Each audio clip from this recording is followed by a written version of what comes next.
Chapter 1092. He couldn't help but be furious. If it wasn't for the fact that he had cultivated the animal play and reacted faster than others, allowing the Tai Chi light ball to rotate in time to disperse the force, the consequences would be unimaginable. If it was someone else, Jean Tai's sneak attack would have succeeded.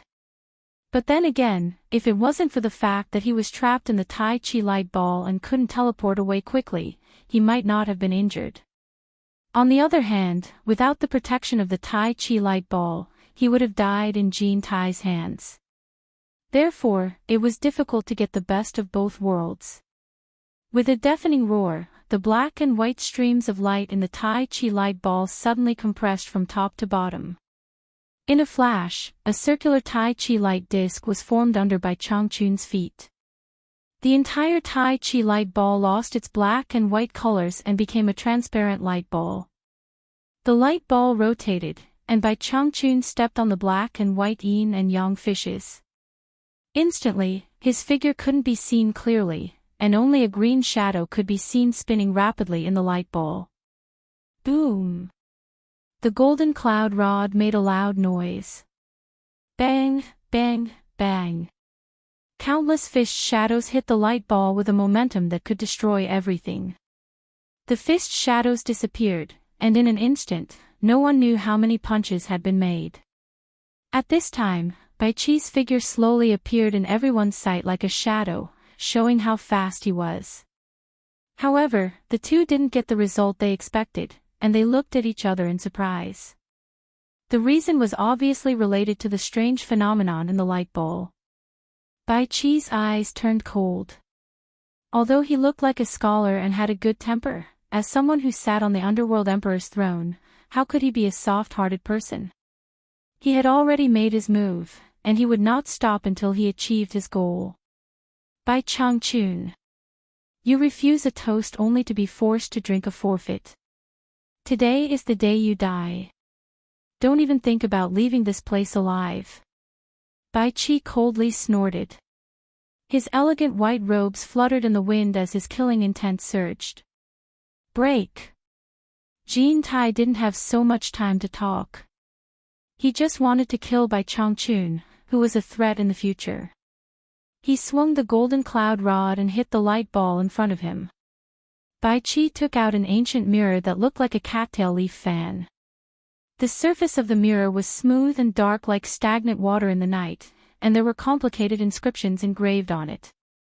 Bai Chi's left hand skimmed across the surface of the ancient mirror, while his right hand held the handle of the ancient mirror and shone it at the ball of light that Bai Changchun was hiding in. In an instant, a jagged black light suddenly burst out from the pitch-black surface of the mirror. As it swallowed and spat, the black light exploded and instantly bombarded the ball of light, obsidian underworld light mirror.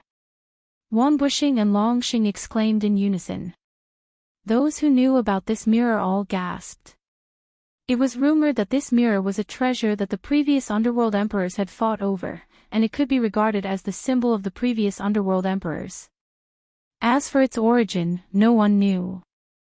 In any case, it had been passed down in the underworld for a long time. It was said that the emperor of the underworld, Bai Chi, had only used the obsidian underworld light mirror twice in the past.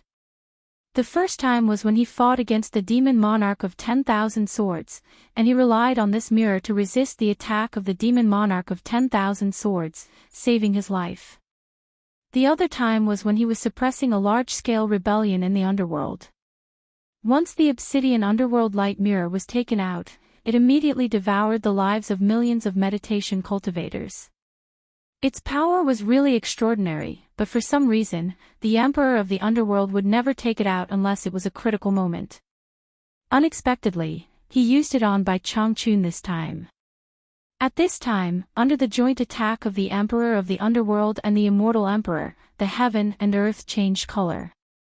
The entire Immortal Palace was shaking violently as if it was going to fall from the sky at any time. The loud rumbling drowned out all the sounds in the world, and even the roaring thunder in the sky was drowned out. Everyone sighed endlessly. The Immortal Emperor took out the golden cloud rod, and the Emperor of the Underworld took out the obsidian underworld light mirror.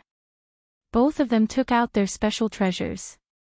These two immortal and underworld supremes were obviously determined to kill Bai Changchun no matter what. Yu Qianzhou's eyes were about to split open. He no longer cared whether Bai Changchun would blame him or not, and he forcefully held the two purple flames in his palms. In an instant, the sky seemed to be blown up by the thunder in the dark clouds. Bang, bang, bang. Countless thunder illuminated the world, and crazily struck the immortal palace floating in the sky. Bang, bang, bang. The glittering light spots that were as dense as a series of cannons were isolated on the glazed light shield that wrapped around the immortal palace. Wave after wave of continuous attacks immediately showed an unusually terrifying and magnificent strange scene, which was extremely spectacular. However, although it looked beautiful, it seemed to be a little less powerful. The glazed light shield was not moved at all.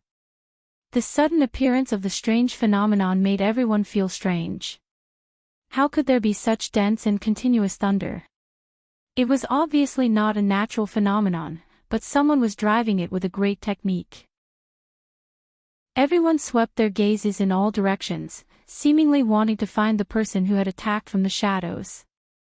Bai Qi and Jin Tai also couldn't help but take a look at the sky. The latter looked around and said sternly, "How dare you? Who is it?"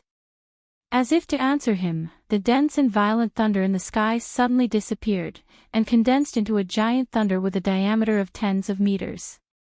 In an instant, it broke through the dense dark clouds and struck down. Boom! A loud sound filled the world, and a powerful shock wave spread out with a rumbling sound. The glazed light shield that enveloped the entire immortal palace shook violently, and it was almost split open. Everyone could be considered to be experienced and knowledgeable, but they were still shocked. It was the first time they had seen such a thick thunder. It was too rare. "Who is it?" Jin Tai roared angrily. He was really angry.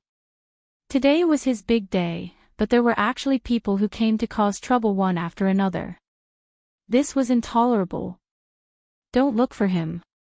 This person can communicate with the heavenly thunder, and I have already experienced it." Bai Qi Ming stared at Bai Changchun with a serious expression. The ancient mirror in his hand once again pressed forward, and the uneven black light rotated rapidly, as if it wanted to grind the light ball and the person into powder. "Him. I have formed a separate world here, and it should be able to prevent him from communicating with the outside world." Before Jin Tai could finish his words, he suddenly looked up and saw another giant thunder crashing down. He swung the golden cloud rod in his hand, and the glazed light shield that enveloped the entire immortal palace suddenly exploded with a sky-piercing golden light. Boom! The giant thunder was directly destroyed, and the powerful shock wave dispersed the dark clouds in the sky, allowing the sun to shine down again. Yu Qianzhou, who was hiding under the golden umbrella, suddenly let out a muffled groan. His body swayed slightly, and a trace of blood seeped out from the corner of his mouth. Qing Yang quickly looked at the dispersed dark clouds in the sky, and she turned around in surprise, asking suspiciously, "What happened to you?" Yu Qianzhou's face was deathly pale, and he shook his head to indicate that he was fine. In reality, he was holding back a mouthful of blood, and he was trying his best not to spit it out. Bang, bang, bang. The violent sounds of attacks became more and more frequent. Everyone looked over and saw that the immortal emperor and emperor of the netherworld had already increased their attacks, and no one knew how long Bai Changchun could last. Bai Qi, who was controlling the obsidian light mirror to increase its power, suddenly narrowed his eyes.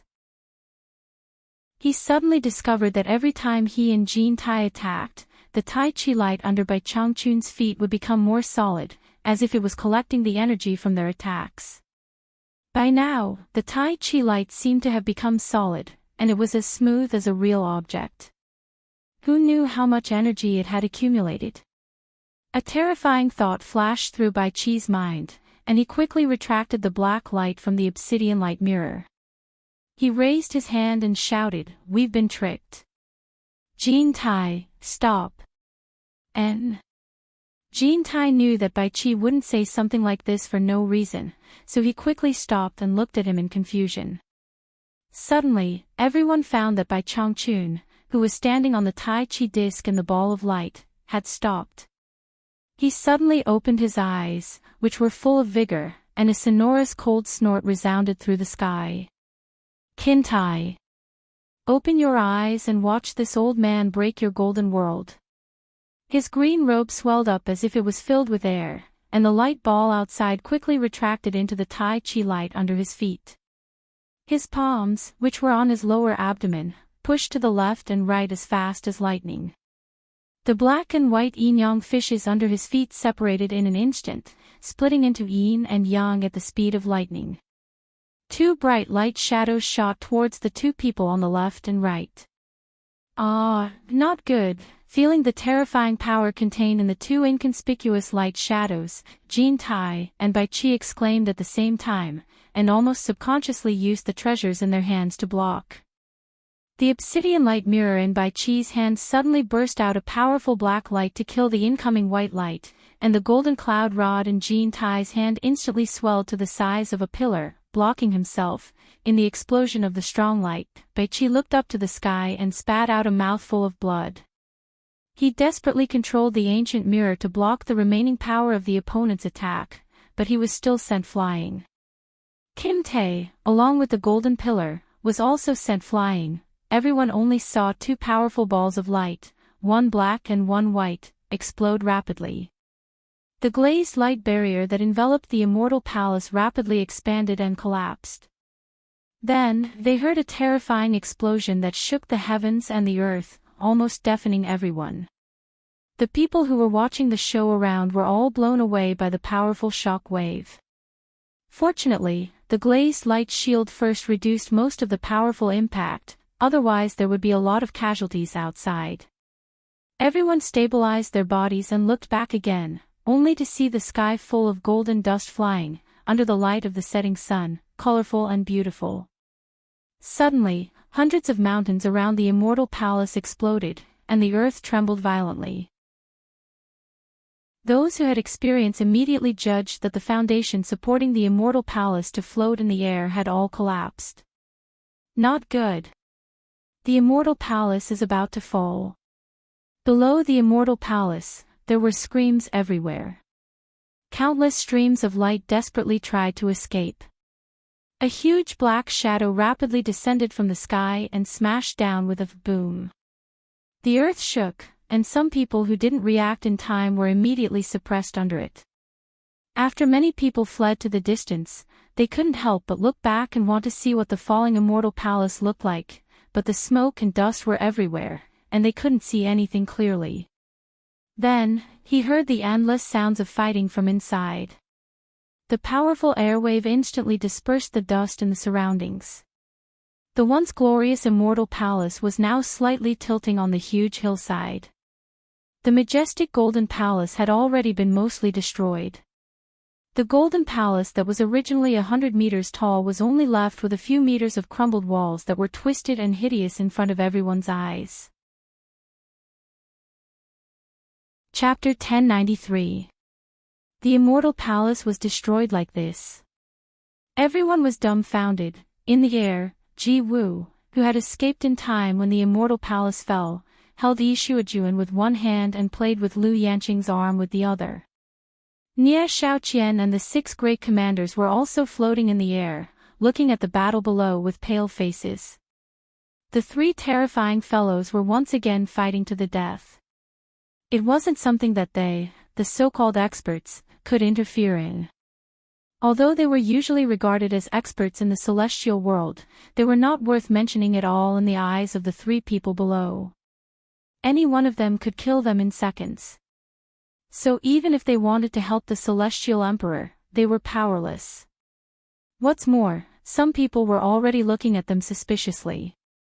No one knew what they were thinking. These people were still alive, but Wang Qing, who was standing high on the roof of the immortal palace, was missing. The sounds of fighting below stopped after a while. There was no other reason. Bai Changchun had formed another ball of light and was hiding inside it, stepping on the Tai Chi light disc. The gentle and elegant emperor of the underworld Bai Chi's white robe was messy, and his snow-white clothes were stained with his own blood. His image was greatly reduced. Immortal Emperor Jin Tai was not much better. The golden crown on his head was lost again, and his hair was messy. One of them was holding the obsidian underworld light mirror, and the other was holding the golden cloud rod. They looked at Bai Changchun in the light ball and gritted their teeth. However, they did not dare to make a move. They had almost lost their lives, so they did not dare to be fooled again. In fact, if it were not for the treasures in their hands, they would have been removed from the immortal realm in the netherworld. The two of them were scared when they thought about it. Bai Changchun. What's the use of hiding inside? If you have the ability, come out and fight to the death with me. Jin Tai pointed the golden cloud rod in his hand. He could not hide the anger on his face. Not only was the immortal palace destroyed, but his reputation in the immortal realm was also ruined. Moreover, it happened on his happy day. He had countless reasons to be angry. Despicable people are not worthy of talking to me openly. Bai Changchun snorted disdainfully. He looked around at the two people and said indifferently, "Your heads will be temporarily placed on your necks. I will come back to take them in the future." The meaning behind his words was clear. He was leaving. He knew in his heart that with his current strength, he wouldn't be able to do anything to these two even if he stayed behind. It was impossible for him to borrow their strength to attack. The two of them wouldn't be able to take advantage of him again, so there was no point in wasting time. However, how could Jin Tai and Bai Chi be willing to let this fellow, whose cultivation was progressing at a godly speed, leave in vain? If they let him go today, it was indeed possible that he would come to take their heads in the future, just like he said. The two of them subconsciously blocked his way, but they didn't know what to do. It seemed like there was no better way than to talk. Could they kill someone with words? Jin Tai was not willing to let him go like this. He could only shout dryly, "Stop. So what if I stand still? What can you do to me?" Bai Changchun's cold eyes swept over and he snorted with extreme disdain, "Ridiculous." He flew up with the ball and was about to leave. At this moment, an indifferent voice was heard, "Brother Bai, please wait for a moment." The three people who had fought fiercely without a clear winner turned their heads to look at the same time. They saw a figure in a blue robe walking out from the broken golden palace door. The most eye-catching thing was the silver mask. Who else could it be other than the Heartless Palace's sect master Wang Qing? Wang Qing stood outside the broken golden palace door with an indifferent expression and looked at the three people calmly. The fresh mountain breeze after the battle blew over. The loose blue robe swayed and the long hair behind the silver mask danced in the wind. He walked out from the ruins of the battle and stood there quietly. He gave off an otherworldly feeling. His hands were gently crossed on his lower abdomen. The three of them couldn't help but frown. They all felt a strange feeling from him. It was as if it wasn't the three of them who fought just now, but him, Wang Qing. After experiencing the fierce battle just now, he had been reborn. It was this indescribable strange feeling. Oh, it's the sect master Wang Qing of the Heartless Palace. Bai Changchun didn't dare to underestimate this person because he had felt the dangerous aura from him before. He asked, "I wonder what sect master Wang Qing has to teach me." "Brother Bai, you are too kind." Wang Qing's blue robe fluttered in the mountain breeze. He said in a flat tone, "I've been fortunate enough to witness Brother Bai's heroic spirit in battle. How can I not express my gratitude to Brother Bai now that the demons in my heart that have troubled me for so many years have been removed?" Bai Changchun was stunned. He looked at him up and down again and nodded thoughtfully. Sect leader Wang Qing is too polite. On the path of cultivation, some things will come naturally. Even if others help you dig a path out of the ground, if you don't have enough foundation like water to flow smoothly, how can it become a canal? There is no need to say thank you to an outsider. Goodbye. Stepping on yin and yang, reversing the universe. Once this method was used, even the Emperor of the Underworld and the Immortal Emperor were helpless. I really admire you. Wang Qing looked at Bai Changchun's back and said lightly, Wang Qing is not talented. I have comprehended the sixth move of the sword drawing style by chance, but I have never tried it. I didn't expect to see Brother Bai's unbreakable method today. I am really excited. As soon as he said that, everyone was taken aback. Wang Qing had actually comprehended the sixth move of the sword drawing style. How powerful would it be? What shocked everyone the most was that Wang Qing's words were clearly to challenge Bai Changchun. Did he really think that the sixth move of the sword drawing style could break the method that even the Emperor of the Underworld and the Immortal Emperor couldn't break? The sixth move of the sword drawing style. Bai Changchun suddenly turned around and stared at Wang Qing. He vaguely guessed that the source of the aura that made him feel dangerous before was probably the sixth move of the sword drawing style. He asked, You want to challenge me?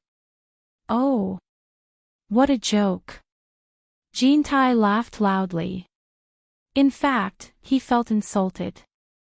He was an immortal emperor and the emperor of the underworld working together couldn't break the great method, but this Wang Qing actually challenged Bai Changchun at this time. It was clear that Wang Qing thought that he was stronger than him. Wasn't this a public slap to his face? He immediately shouted, Wang Qing. You are just a defeated opponent of mine, how dare you speak so shamelessly here? The grievances between the three of us are not for you to interfere. Bai Qi's eyes flashed as he stared at Wang Qing. Wang Qing didn't seem to hear Jintai's words at all. He looked at Bai Changchun and said indifferently, I am not challenging you. Brother Bai and Wang Qing are both late-stage immortal emperors, but Brother Bai fought the Emperor of the Underworld and the Immortal Emperors by himself. I think the three of you must have consumed a lot of your cultivation in this fierce battle. Wang Qing didn't think that if he challenged Brother Bai alone or learned from Brother Bai to challenge the Emperor of the Underworld and the Immortal Emperors, he would be at an advantage. I really don't want to take advantage of this, so I want to challenge all three of you at the same time. Bai Qi, Jintai, and Bai Changchun glanced at each other and thought that they had heard wrongly. However, from their expressions, they could see that everyone heard the same unbelievable words. The surroundings were silent. Wang Qing actually wanted to challenge the Emperor of the Underworld, the Immortal Emperors, and Bai Changchun at the same time.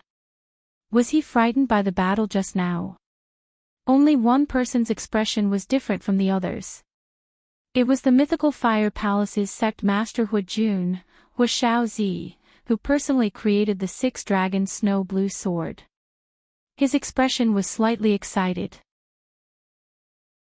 He also wanted to see how much power the sword he spent tens of thousands of years to create would be in the hands of Wang Qing. Wang Qing's eyes under the silver mask had already slowly closed, ignoring the gazes of the crowd. His long hair fluttered down his back, and his blue robe was as calm as still water. A thick murderous intent lingered around his body, condensing and not dispersing, as if it was real. He stood there straight, like a sword stuck there. At this time, Wang Qing didn't seem like he was Wang Qing, but a sword. After Jintai was stunned, he suddenly burst into a monstrous laughter. His heart was filled with anger. He didn't expect that in one day, he would depreciate to such an extent. Someone just came out and wanted to bully him. This was really seeing a ghost. The previous Bai Changchun was fine, but now even this loser jumped out to humiliate him. If he didn't set up the array, how could he bear it? How could he rule the entire immortal world in the future? The golden cloud rod in his hand pointed at Wang Qing and shouted angrily, Wang Qing. How dare you? Good. I will fulfill your wish. There is no need for the two of them. Today, I will let you understand what it means to live a life worse than death. Wang Qing's eyes suddenly opened, shining with a bright light. The two sword-shaped eyes actually made a slight sound in the air and pierced towards Jintai. Jintai was slightly shocked. He didn't dare to look directly at it and slightly tilted his head to avoid it. What a strong sword intent, Bai Qi said with a cold breath. Bai Changchun didn't say anything. The light ball protecting him had already begun to spin faster. Suddenly, Wang Qing's hands on his abdomen finally moved. It was fine if he didn't move, but once he moved, everything in the world would disappear. A sonorous sword sound reverberated between heaven and earth, shocking everyone's mind. A dazzling snow-blue light was pulled out by Wang Qing, and with an unbelievable speed, it directly swept towards the three people in front of him. In an instant, the entire Paradise Immortal realm erupted with the most dazzling light in the entire immortal world.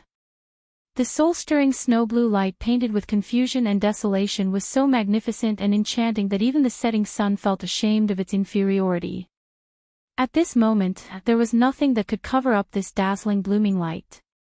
The powerful black light that erupted from the obsidian light mirror in Bai Qi's hand was directly forced back by the sweeping snow-blue light. The obsidian light mirror crazily expanded and blocked in front of him. Boom! A sword mark was left on the surface of the mirror forever, and the unparalleled power directly knocked Bai Qi and the mirror away, causing him to spit out a mouthful of blood. Boom! The golden cloud rod in front of Kinta couldn't block the snow-blue light and was directly broken into two pieces. Ah! Kinta let out a blood-curdling screech as he was directly turned into golden powder by the snow-blue light. Boom! The sphere of light that was protecting Bai Changchun blocked the snow-blue light. However, it only managed to block it for a short while before the sphere of light collapsed. Bai Changchun looked up to the sky and spat out a mouthful of blood as he was sent flying. Chapter 1094. Everyone only felt that the world was covered in a snowy blue color and nothing else could be seen. After 3 loud bangs, the dazzling snowy blue light suddenly disappeared. The surroundings were still the same as before. Compared to before, they could not see any place that had suffered from a violent attack. They did not even feel any large fluctuations in the air. After 3 loud bangs, the snowy blue light disappeared and there was no more movement. Almost everyone did not see clearly what had happened. It was hard to imagine that Wang Qing had already made a move. However, the scream that came from Jintai's mouth did not seem fake. The most terrifying thing was that not only did Emperor of the Underworld Bai Qi and Bai Changchun fly far away, there was also a dark red mark at the corner of their mouths. They were slowly climbing up from the ground as if they had been seriously injured. Jintai's golden cloud rod was broken into 2 pieces on the ground. Where did Jintai go after that scream? Everyone looked at Wang Qing, who had brazenly pulled out a snowy blue light, in bewilderment. A huge sword with an extraordinary aura and a strange shape stood at the place where Wang Qing had just stood. It was a full 5 meters long, sparkling and translucent snowy blue. The sword hilt was formed by 6 flying dragons, and the entire huge sword was surrounded by flowing lights. Such a huge sword. Everyone was shocked. Bai Qi and Bai Changchun, who had been injured by the sword, had solemn expressions as they looked at the sword. One look and they could tell that this sword was extraordinary. Ing-ing, the sound of the sword rang out, and the huge sword was slowly inserted into the ground. As the snowy blue huge sword disappeared, Wang Qing, who was standing behind the huge sword, gradually appeared in front of everyone. After the sword was inserted into the golden ground, the sword hilt, which was formed by 6 flying dragons, was just in front of Wang Qing. The eyes behind the silver mask were still indifferent. His hands were crossed on his abdomen, unmoving, as if nothing had happened. However, at this moment, he made everyone feel a huge invisible pressure. The sect leader of the mythical fire palace, Wu Jun, looked at the huge sword inserted into the golden ground and was extremely excited. Wang Qing had indeed not let down his efforts. At this moment, dense dark clouds rolled in from all directions, accompanied by the sound of thunder. A majestic and vast chi floated and vibrated between heaven and earth. Everyone quickly looked around the sky, and they were all slightly shocked. This movement had already begun to form the Dharma of heaven and earth, and it was obvious that someone was controlling it. Under the golden umbrella, Qingyang's eyes flashed as she looked at Yu Qianqiu. In actuality, when the furious lightning struck the immortal palace, she faintly suspected that it had something to do with Yu Qianqiu. In the end, she saw Yu Qianqiu looking around in shock, as if he didn't know what was going on either. Yu Qianqiu truly didn't know what was going on, because this commotion wasn't caused by him at all. Even if he did, with his current cultivation, he wouldn't be able to cause such a huge commotion. To be able to summon such a vast dark cloud, he was still far from being able to do so. The most important thing was that he had secretly attacked Jin Taixuan without knowing the immensity of heaven and earth. As a result, Jin Taixuan's counterattack made him understand that there were some levels of fighting that he could not intervene in with his little cultivation. He was heavily injured on the spot, but he didn't show it. Now, he was silently recovering, and there was no way he could forcefully use his cultivation to do anything. Brother Bai, could it be that you still want to put up a futile resistance? Wang Qin calmly looked at Bai Changchun and said, the lightning that Brother Bai summoned couldn't even break through the barrier of the immortal palace. Do you really think it can do anything to me? He also mistakenly thought that the heavenly lightning that struck the barrier was summoned by Bai Changchun. When everyone heard this, they saw golden arcs of light flashing around Bai Changchun's body, faintly drawing in the majestic and vast qi between heaven and earth. At this time, the dark cloud with countless lightning snakes in the sky plunged the earth into darkness again. Bai Changchun didn't explain that he wasn't the one who caused the lightning. He just snorted and said, Sect leader Wang Qing's sword-drawing style is indeed worthy of its reputation. It can actually condense such a powerful force into a single line in an instant without any leakage. On the contrary, I feel that this trip wasn't in vain. Wang Qing said indifferently, although it's my first time meeting Brother Bai, I feel like old friends at first sight. From today onwards, the immortal world will belong to my heartless palace. I heard that Brother Bai has always been a loner. Why don't you join my heartless palace? I promise I won't restrict Brother Bai's freedom. What does Brother Bai think? Everyone was shocked when they heard this. The Heartless Palace was the #1 sect in the celestial world. Now that Wang Qing had displayed his valiant strength and killed Celestial Emperor Jin Tai, it was just as Wang Qing had said, the celestial world was indeed going to belong to the Heartless Palace. At this point, Bai Changchun shouldn't refuse such a temptation. If Wang Qing and Bai Changchun joined forces, perhaps even Emperor of the Underworld Bai Qi would be in danger. Bai Qi quickly glanced at the two of them warily. Suddenly, a burst of laughter echoed throughout the ruined immortal palace. He said, "What a joke. How can the immortal world belong to your heartless palace when I'm still here? What a fool's dream." Jin Tai. Bai Qi exclaimed and looked around in surprise. Bai Changchun also looked around in shock. The others didn't see it clearly, but the two of them saw with their own eyes that Jin Tai was killed by Wang Qing's sword. How could he still be alive? There was a sudden uproar in the surroundings. Nie Shaoqian and the others, who were secretly preparing to escape, immediately became spirited. They saw the hope of turning the tables again. Among them, Wu Xiong's face was gloomy. Ji Wu and Ershuajuan's faces frowned. Jin Tai's survival was beyond everyone's expectations. Even Wang Qing's usually calm eyes flashed with surprise as he looked around vigilantly. Beside Emperor of the Underworld Bai Qi, a golden light shone on the ground. The well-dressed Jin Tai suddenly rose from it. He opened his hand, and the two halves of the golden cloud rod immediately fused together. In the blink of an eye, the two halves returned to their original state and flashed into Jin Tai's hand. "Are you really Jin Tai? You really didn't die?" Bai Qi was overjoyed and asked. Although the two of them were usually at odds, they always relied on and supported each other at critical moments. This was beneficial for the two of them to rule the immortal world and the netherworld. The others were also examining the new immortal emperor Jin Tai. In the distance, Yu Qianqiu revealed a thoughtful expression as he pondered about the matter of Jin Ling. I've already cultivated the immortal golden body. It's a big joke to want to kill me. I'm just temporarily avoiding the blade.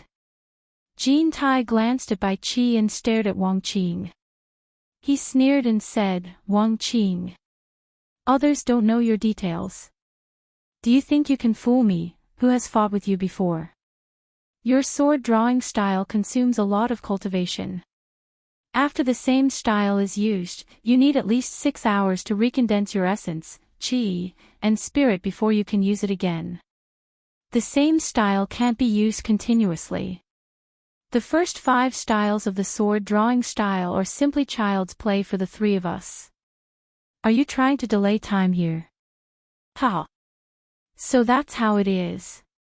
Everyone was suddenly enlightened and thought that Wang Qing was going to be unlucky this time. Even Emperor of the Underworld Bai Qi touched the sword mark on the obsidian light mirror and stared coldly at Wang Qing. However, Wang Qing still stood there without worry or fear. His gaze was indifferent as he said, this is indeed a problem. The shackles of the sword drawing style made me not dare to act rashly before. I have been looking for a solution for many years. However, once I give up the powerful power of the sword drawing style, the sword drawing style becomes meaningless. Speaking of which, I have to thank the 3 of you for the fierce battle, which made Wang Qing have a new understanding in an instant. Humph.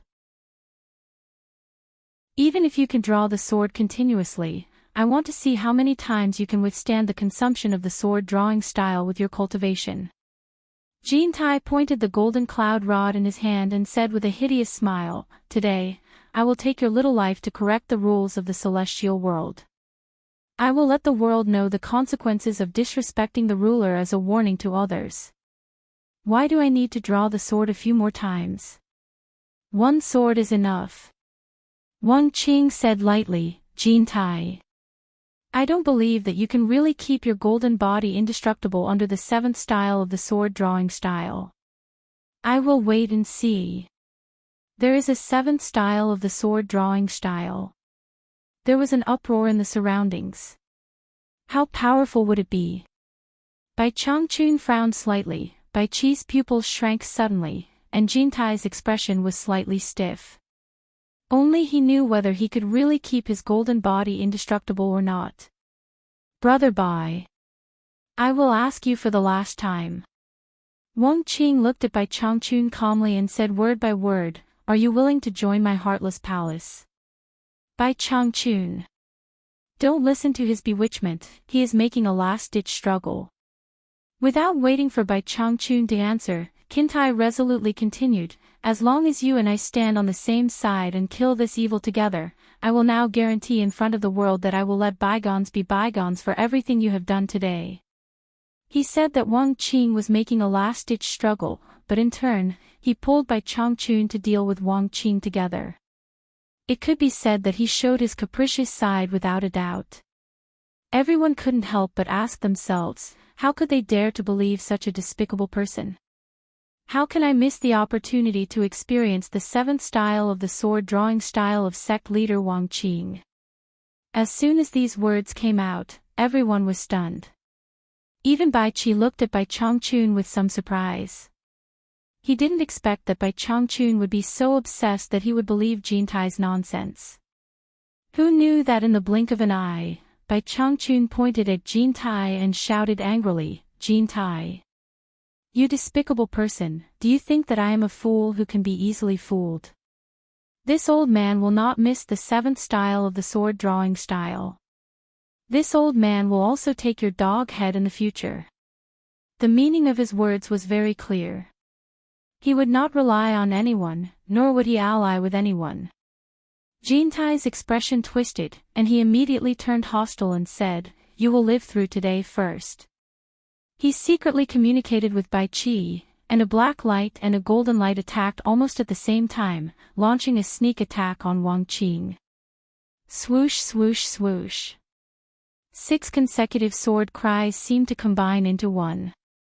6 silhouettes of hands grabbed the 6 dragons on the hilt of the 6 dragon snow blue sword and pulled it out at the same time. The huge sword immediately turned into 6 dazzling blue lights. 6 shadows of hands appeared in front of Wang Qing, and at the same time, they pulled out the sword. It was as if there were 6 divine dragons imprisoned in his hands, and when he waved his hands, the 6 majestic dragons immediately roared and flew out. Chapter 1095. Roar. 6 dragons roared at the same time, shaking the heaven and earth. 6 giant dragons shining with a snowy blue light attacked at the same time with an earth-shattering momentum. Bang! Bang! With 2 loud bangs, the black light from the obsidian light mirror was directly dispersed, the golden cloud cudgel was bounced off, and the 6 giant dragons attacked at the same time. The 2 swift sneak attacks were instantly destroyed. The 2 huge snow-blue dragons chased after the 2 attackers in an imposing manner, as if they could devour the 2 of them in one gulp. Bai Qi and Jintai were shocked, and they teleported away at the same time. When they appeared again, the golden cloud cudgel was as thick as a pillar, and the obsidian light mirror was as big as a hammer. I don't believe that your broken sword can be stronger than the 10,000 swords of the demonic monarch of swords. Jintai's angry roar overshadowed the thunder. The 2 could become the supreme swordsmen of the immortal realm and the netherworld, so they were not cowards who could be easily scared off. Both of them shouted angrily at the same time. The golden and white silhouettes turned around and faced the 2 dragons that were chasing after them. Their clubs and hammers were smashed, and the rumbling sounds shook the heavens. The 2 men and the 2 dragons were engaged in a fierce battle. On the high platform, Wang Qing's eyes under the silver mask emitted a sharp light like a sword. His thin and long body under the wide blue robe stood straight with his hands behind his back. He hadn't moved a single step. The 4 dragons flying around him were vivid and lifelike, which shocked everyone. They didn't expect Wang Qing to be so powerful. Those with great vision would be able to see that these dragons were formed by the huge sword that had been divided into several parts. The dragon bodies that could be seen were because the sword will was so strong that it had reached the stage where the sword energy was like a rainbow and the Dharma of heaven and earth took shape. The most shocking thing was that only 2 of the 6 sword dragons could entangle the Emperor of the Underworld and the Celestial Emperor. It was really powerful. However, what surprised everyone was that Wang Qing didn't attack Bai Changchun. Even Bai Changchun felt it was strange that Wang Qing still wanted to win him over. What everyone didn't know was that Wang Qing's 1 sword 6 styles had just begun to form a divine ability, and it was a bit difficult for him to use it against 3 experts at the same time. Therefore, he didn't attack Bai Changchun, but Jintai and Bai Qi to practice. It wouldn't be too late to attack after he had mastered it. He was certain that Bai Changchun was a proud and aloof person. If he went easy on him, Bai Changchun would definitely not join forces with the other 2 to deal with him. He only needed to buy some time to familiarize himself with him. The fierce battle in the sky did not stop. Loud noises shook the sky. The 2 flying dragons were like 2 snow-blue storms, wrapping around the 2 and attacking rapidly. Jintai suddenly transmitted his voice, Bai Qi. Since you are fast, why don't you find an opportunity to launch his sneak attack and break his sword-drawing style? By then, he will definitely die. Bai Qi glanced at Wang Qing, who was as still as a mountain, and saw that there were still 4 flying dragons circling around him. Bai Qi could not help but feel angry and annoyed. Just one of them would take a lot of effort, and now he had to deal with 5 at the same time. Wasn't he just looking for trouble? Immediately, he sneered and transmitted his voice back, "Help me lure 2 flying swords away from him first." What he meant was that they would each deal with 3 flying swords, and no one would suffer a loss. Jin Tai immediately shut his mouth. If he dared to run over, he was afraid that he would not just lure 2 flying swords away, but 4 flying swords. However, Jin Tai and Bai Qi weren't to be trifled with. It was a bit of a stretch for the 2 wyverns to try and stop them. By the time the 2 gradually let go of their attacks, the 2 wyverns had already been beaten back to their original forms. With Jin Tai's cunning, he immediately realized that something was wrong. In such a situation, Wang Qing still did not release the other 4 flying swords to win. It was not that he did not want to, but that he could not. Jin Tai immediately shouted, "By Changchun. He can't control 6 swords at the same time. Why don't you take the opportunity while we are holding him back to kill this thief?" Now that things had come to this, Bai Changchun also faintly thought of this possibility. However, how could he do something like taking advantage of others' difficulties? He coldly snorted and said, "Shameless. How dare you point your fingers at this old man? You." Jin Tai hatefully shut his mouth. He did not want to have another enemy now. At this time, the unmoving eyes of Wang Qing suddenly burst out with an even brighter splendor. He indifferently said, "Jin Tai, I will satisfy your request. I will let you have a taste of 6 swords." The blue robe waved his large sleeves and 2 fingers stabbed out with the driving sword technique. Roar! The 4 snow blue flying dragons shone with blue light under the inky black clouds. They roared angrily and their huge bodies wriggled. With a loud bang, they split into 2 and shot towards Jin Tai and Bai Qi. Just 1 flying dragon was not easy to deal with for the 2 of them. If they continued to fight, they would simply be courting death. Jin Tai did not expect that he would make a wrong judgment. He angrily shouted, "Go!" With a wave of his staff that could shake the mountains and rivers, he pushed back the entangling flying dragons and teleported away. Bai Qi also quickly escaped. Although the 6 flying dragons were strong, they did not have the nimbleness of the flying swords. They were too much of a burden. Before they could catch up to the 2, they immediately returned and flew around Wang Qing. No one thought that this would be the result. Bai Qi and Jin Tai were actually chased away by Wang Qing. Such a subversive thing was hard for everyone to accept. The people of the Immortal Palace were terrified. They did not think that the Immortal Emperor would abandon them and run away.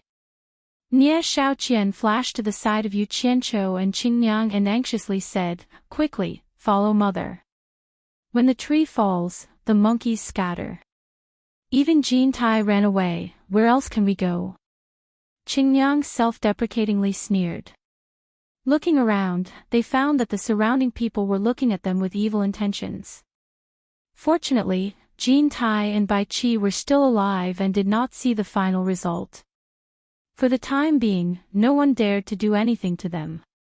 Most importantly, at this time, Wang Qing was completely focused on Bai Changchun. He did not care about the remaining people of the Immortal Palace. The sky was dark and the clouds were filled with lightning. "Let's go to the underworld. There are many experts there. It is the territory of the Emperor of the Underworld. We still have a chance to make a comeback." Nie Xiaoqian cautiously looked around and whispered. Qingyang frowned and closed the golden umbrella in her hand. She returned it to Yu Qianqiu and said, "You have the Immortal Palace's golden umbrella. Plus, you have enmity with the Heartless Palace. They won't let you go. Come with us to the underworld." Yu Qianqiu held the golden umbrella and looked at Bai Changchun. He slightly shook his head and said, "It is not the end yet. I still want to see how it will turn out. If you don't leave now, you won't be able to leave when the outcome is decided." Qingyang reminded. "It's fine if he doesn't want to leave." Nie Xiaoqian directly dragged Qingyang away. She couldn't care less about Yu Qianqiu's life at this time of great change. Pulling Qingyang to Ji Wu's side, Nie Xiaoqian clasped her hands together and said, Immortal Empress, please come with us to the underworld to meet with the Immortal Emperor. Ji Woo finally had a chance to escape from Jean Tai's evil claws. How could she take the initiative to be trampled on? She coldly shouted, "He left me behind and ran away. Is there a need for me to stick to him?" Nie Xiaoqian paused. She naturally knew that Ji Woo didn't want to marry the Immortal Emperor. If there was a chance, Ji Woo would definitely not leave with her. At this moment, she couldn't use force. She could only say, "Immortal Empress, take care." She grabbed Qingyang and the 6 great commanders and quickly left. It was just as Lady Qingyang had said, when the tree falls, the monkeys scatter. When the disciples of the Immortal Palace saw that their masters were either killed or fled, those with higher cultivations who could keep up with them also ran away, while those with lower cultivations immediately scattered in all directions. The huge Immortal Palace collapsed in an instant.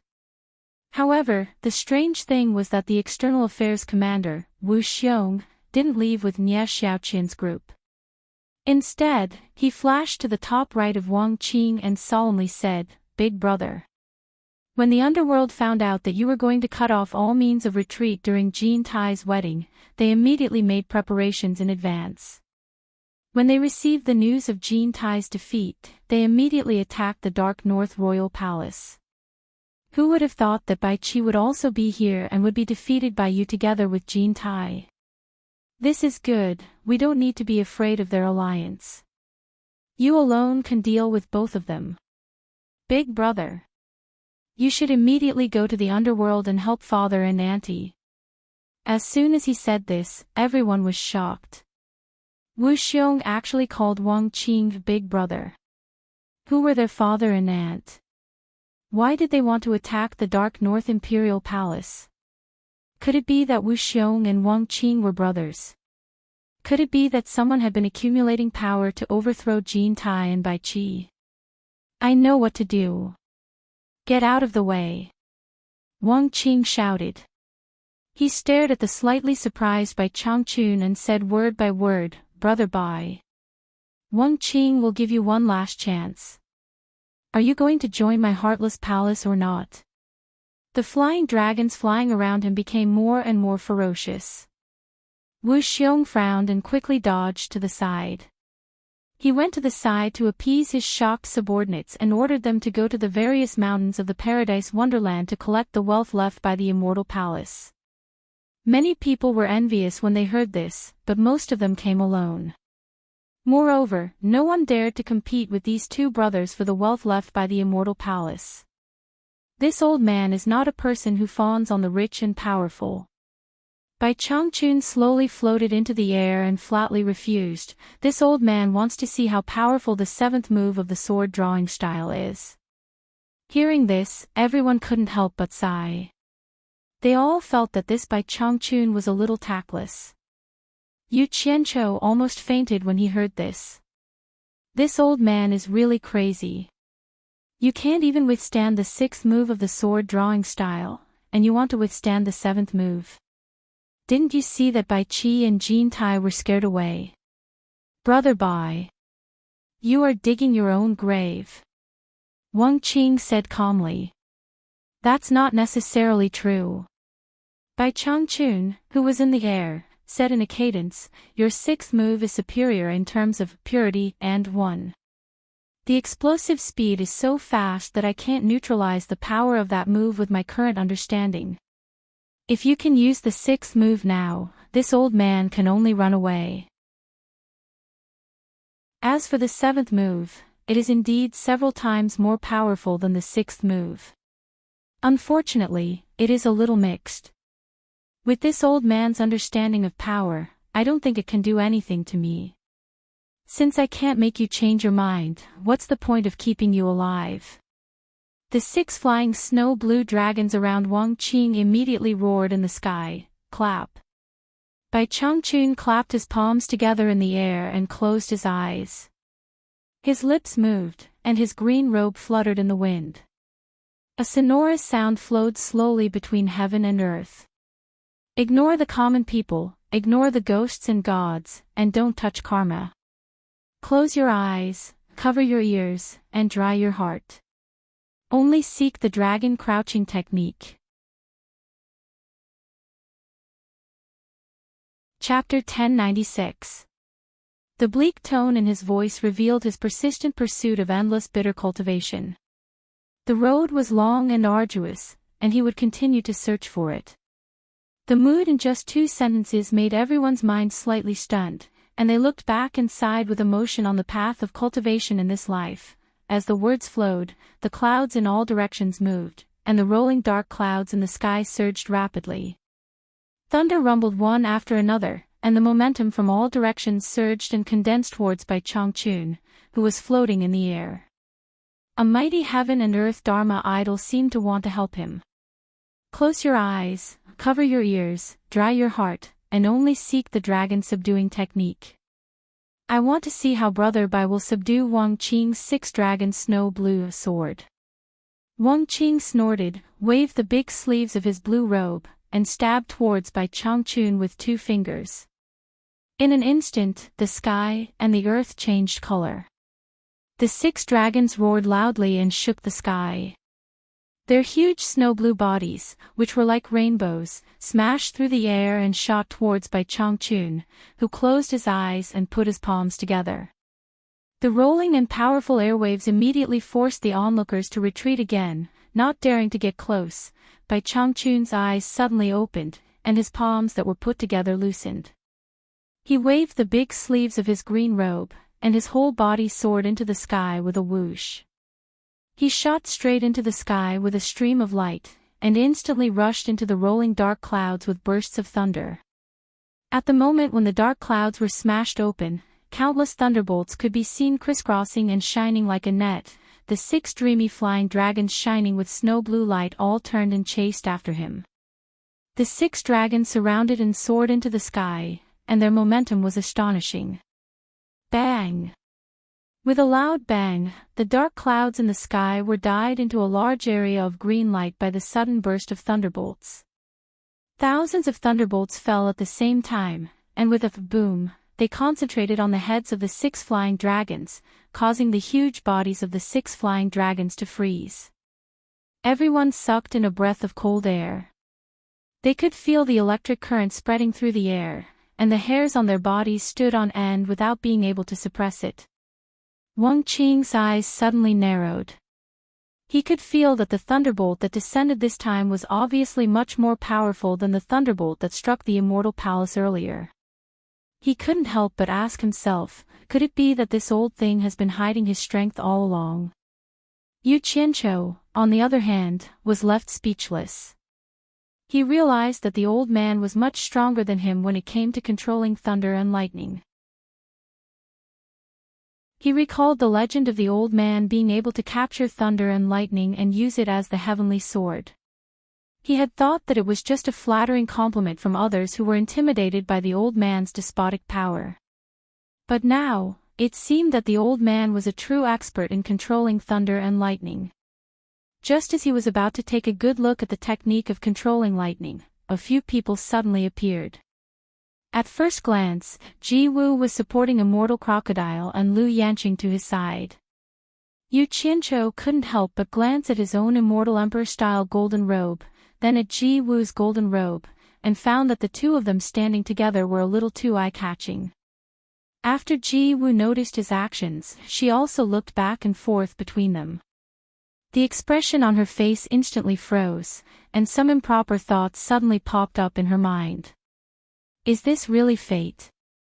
Crocodile Shuajuan and Lu Yanqing also found that their clothes were too appropriate, and they couldn't help but look at each other. At this moment, a huge electric net was suddenly thrown out of the dark clouds. In an instant, the 6 wyverns that were slightly stiff in the air were all caught in one net.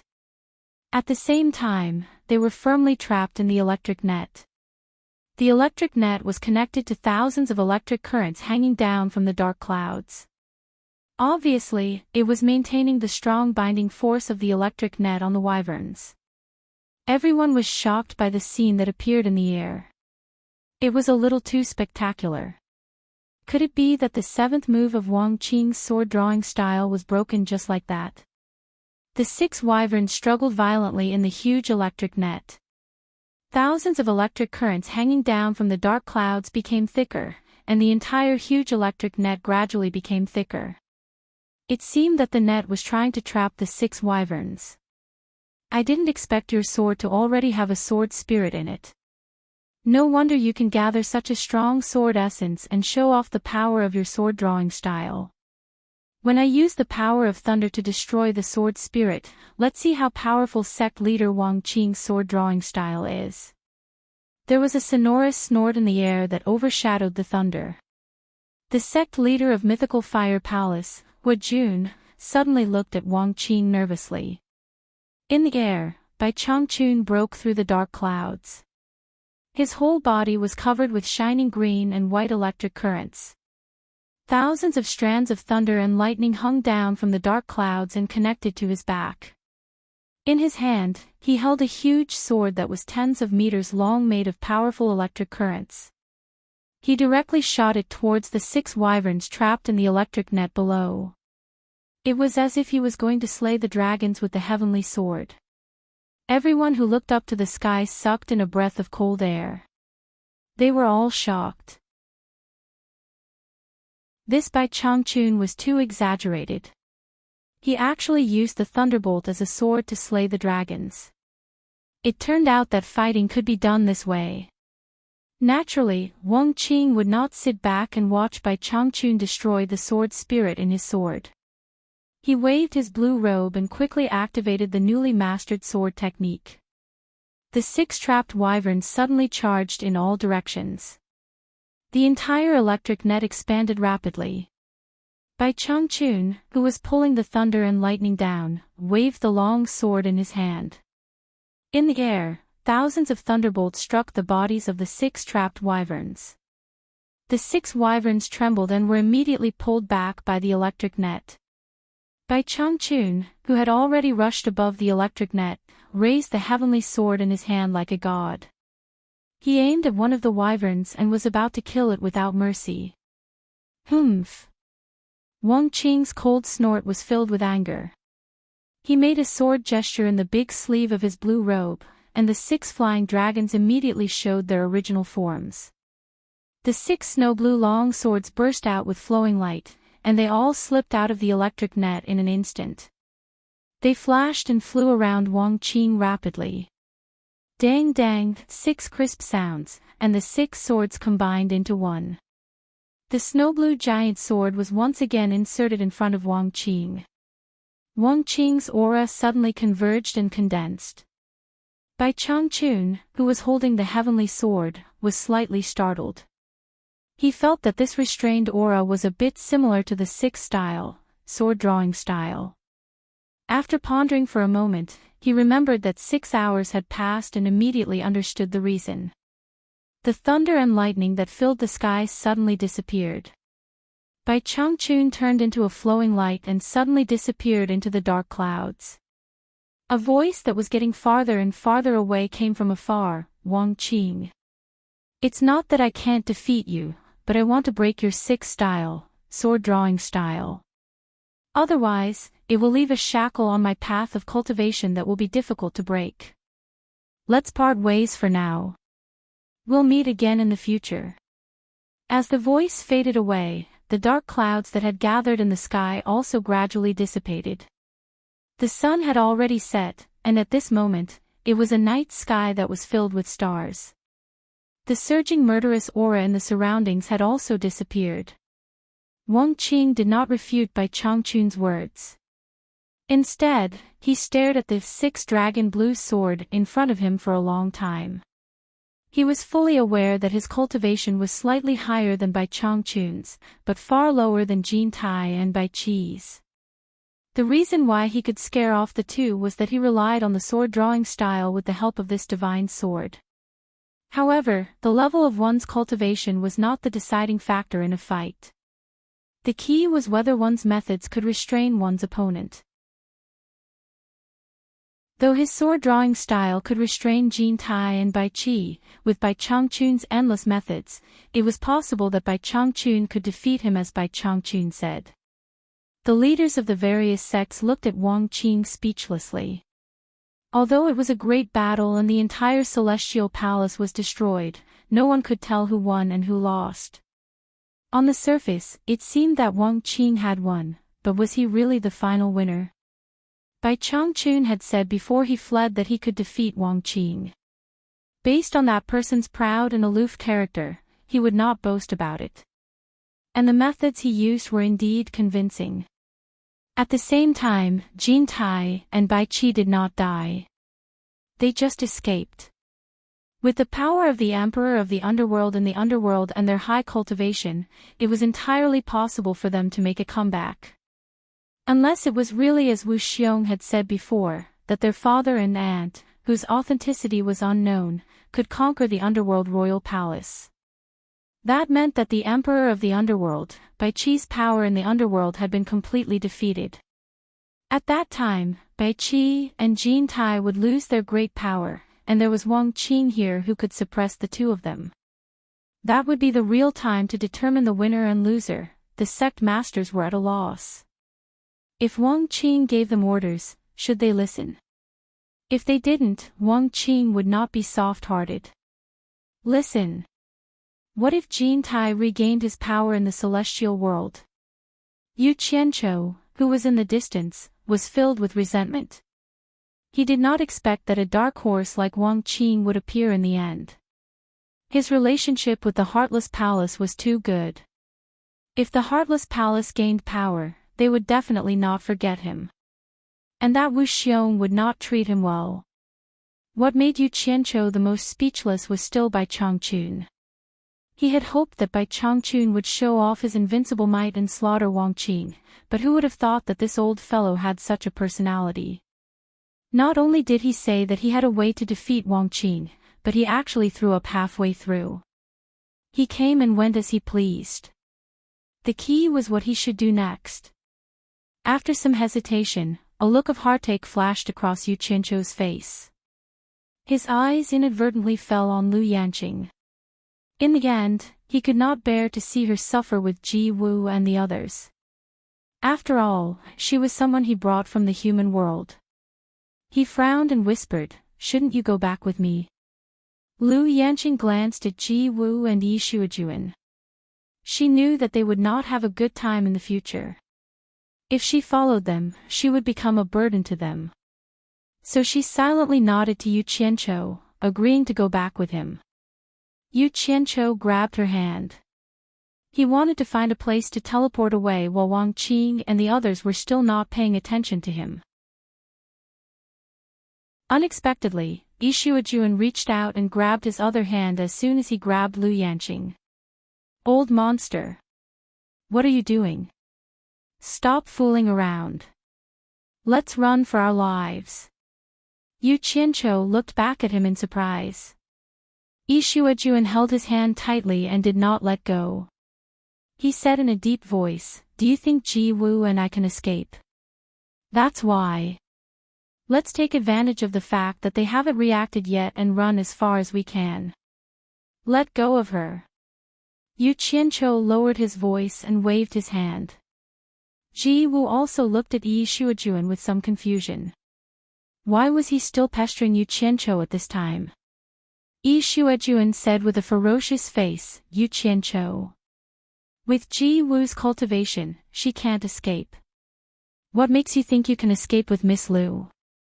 You scoundrel, what you said before about not being able to take us away must be a lie. I can let bygones be bygones, but now I only ask you one thing. Will you take us with you?" Chapter 1097. With my weak cultivation, I don't even have the qualifications to carry the Celestial Empress shoes. How would I be able to bring the two of you along? Yu Qianqiu bitterly smiled as if he was praising me. Ji Wu listened to Yi Shuojun's words and looked at Yu Qianqiu thoughtfully. However, hearing Yi Shuojun's words, she was also a prideful person. She had never done such a thing before. She immediately said with a cold face, "Brother E. We will find a way to leave by ourselves. There is no need to beg others." Yu Qianqiu nodded and shook his hand. Yi Shuejun tightened his grip and said, "Yu Qianqiu, if you don't take us with you, don't even think about leaving." Then, he looked at Wang Qing and the others threateningly, as if he would call for help at any time. "Old monster. You rely on women to carry you to the sky. How dare you threaten me? Are you tired of living?" Yu Qianqiu raised his eyebrows and looked at Wang Qing. He sneered, "Shout as much as you want. Let's see if I am unlucky or you two are unlucky. I promise you two will die before me." Things had come to this point. He was not afraid of this kind of threat. In the past, he was worried about the Immortal Palace. Now that the Immortal Emperor had run away and the Immortal Palace had collapsed, he had a grudge against the Heartless Palace. Even if he bowed his head and admitted his mistake, the Heartless Palace would not let him go. There was no need to pretend to be a coward. "Brother E. Let's go," Ji Wu said with a gloomy face. She did not want to be bullied by this villain. "I am a useless person. It doesn't matter if I die, but sister, you." Yi Shuejun stared at Yu Qianqiu and said sternly, "This person has ruined your reputation in the human world. When you were injured and unconscious, he took advantage of you. How can you let him escape easily after taking advantage of you?" As soon as these words came out, everyone was shocked at the same time. Lu Yanqing carefully peeked at Yu Qianqiu, as if she wanted to see if he was telling the truth. Ji Wu froze as if she had been struck by lightning. She looked at Yu Qianqiu with a trembling body and said, "What did you do to me?" Yu Qianqiu was speechless. He did not expect Yu Shuejun to bring up this matter. Yu Shuejun promised not to tell anyone about it. Although he knew that promises were the most unreliable thing, he always thought that Yu Shuejun would care about Ji Wu's reputation and would keep it to himself. Who knew? Yu Shuejun. In fact, Yu Shuejun did not want to do this, but the situation had reached this point. No matter how much Ji Wu valued her reputation, he could not be impulsive like her and watch her die. Now that there was no place for the two of them in the underworld and immortal underworld, their last hope could only be pinned on this elusive kid. In short, for Yi Shuejun, he owed Ji Wu too much. At this point, he had to save Ji Wu's life first. Based on his understanding of Yu Qianqiu after spending some time with him, this kid was basically evil. The only thing he could do to him was probably women. He did not bet wrong. The arrogant guy was pinched on the spot, and he gave in immediately. Yu Qianqiu looked at Ji Wu with a smile and said, "Don't listen to the old monster. I dare not do anything to you. Don't you know your own body? It's too dangerous here. It's not the time to discuss these things. Let's find a way to leave here first. Old monster, come with me under the cover of the night." Ji Wu was muttering that her body had never been penetrated by a man. Who would have thought that Yu Qianqiu's attitude had changed so drastically? Her heart sank. Shuejun, on the other hand, was overjoyed. He grabbed Ji Wu, who was in a daze, and grabbed Yu Qianqiu with one hand. The few of them dashed towards the rocky valleys in the forest below. However, as soon as they moved, they immediately attracted the attention of others. Immediately, someone snorted coldly, "You guys still want to run? Yu Qianqiu. It's time for us to settle our scores." Wu Xiong led a few people to quickly chase after them. In the end, a group of people spread out a net and searched everywhere, but they did not find anyone. On the other side, Wang Qing had already put away the six-dragon snow-blue sword and rushed to the depths of the starry night sky. It seemed that he was going in the direction of the underworld. The leaders of the various sects looked at each other and knew that the real key battle to determine the outcome was probably still in the underworld.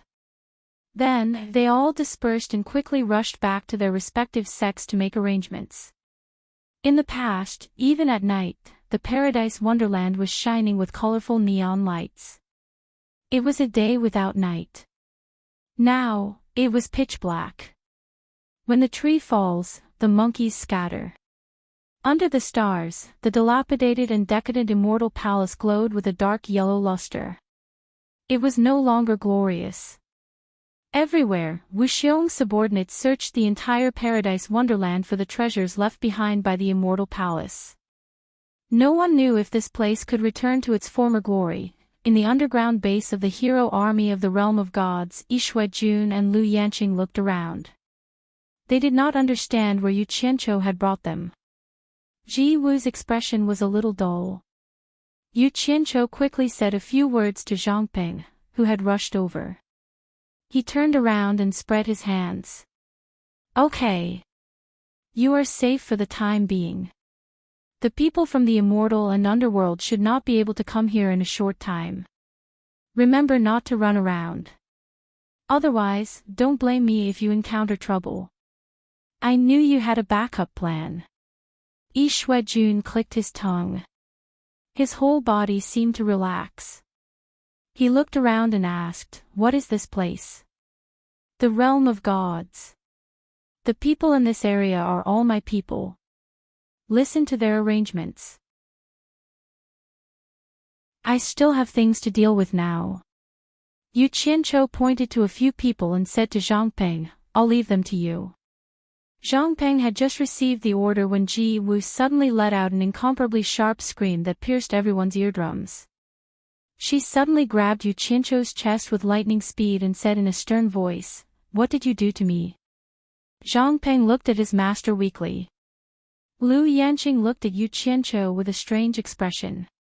Yishuejun looked a little embarrassed. Yu Qianqiu held her hand and smiled awkwardly. "I really didn't do anything to you. I just hugged you to save you when you were unconscious. I really didn't do anything else. Let go. I have to hurry to save people, or else it will be too late." Slap. Ji Wu suddenly slapped Yu Qianqiu. The slap was extremely loud, and everyone present was stunned. Ji Wu grabbed him crazily and hissed, "I don't believe it."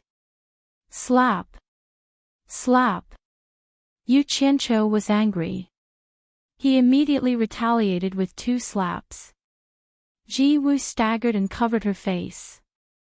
Yu Qianqiu pointed at her and said angrily, "Bitch. You are now a chicken in distress. Do you think you are the golden phoenix of the immortal palace? I'll tell you the truth. I touched your ass. No matter where on your body, I touched you. I have already slept with you. Even if you take off your clothes, you are only 2 pieces of meat. Do you think you are a treasure? If it weren't for the fact that I have slept with you, you would still be trapped in the heaven and earth universe formation waiting to die. Bastard. How dare you slap me in the face, bitch." Yu Qianqiu spouted a series of vicious words. He had no time to recall what happened in the past with her. He left the dumbfounded people and disappeared. In the hallucinatory Immortal City's World Chamber of Commerce, Yu Qianqiu directly appeared in the hall on the first floor. He waved to the people in the hall with a sullen face and said, "Everyone, gather in the big conference room immediately. Hurry, hurry, hurry." After saying "hurry" 3 times, he turned into a stream of light and flew up the stairs. He shouted at everyone to gather quickly. Everyone hurriedly packed up the things that could be taken away. Before Yu Qianqiu went to the Immortal Palace, he had specially gathered everyone to make arrangements. If there was an accident, they would move together. It could be said that they had long been prepared. Now that he was in such a hurry, it was obvious that an accident had really happened. The atmosphere in the building immediately became tense.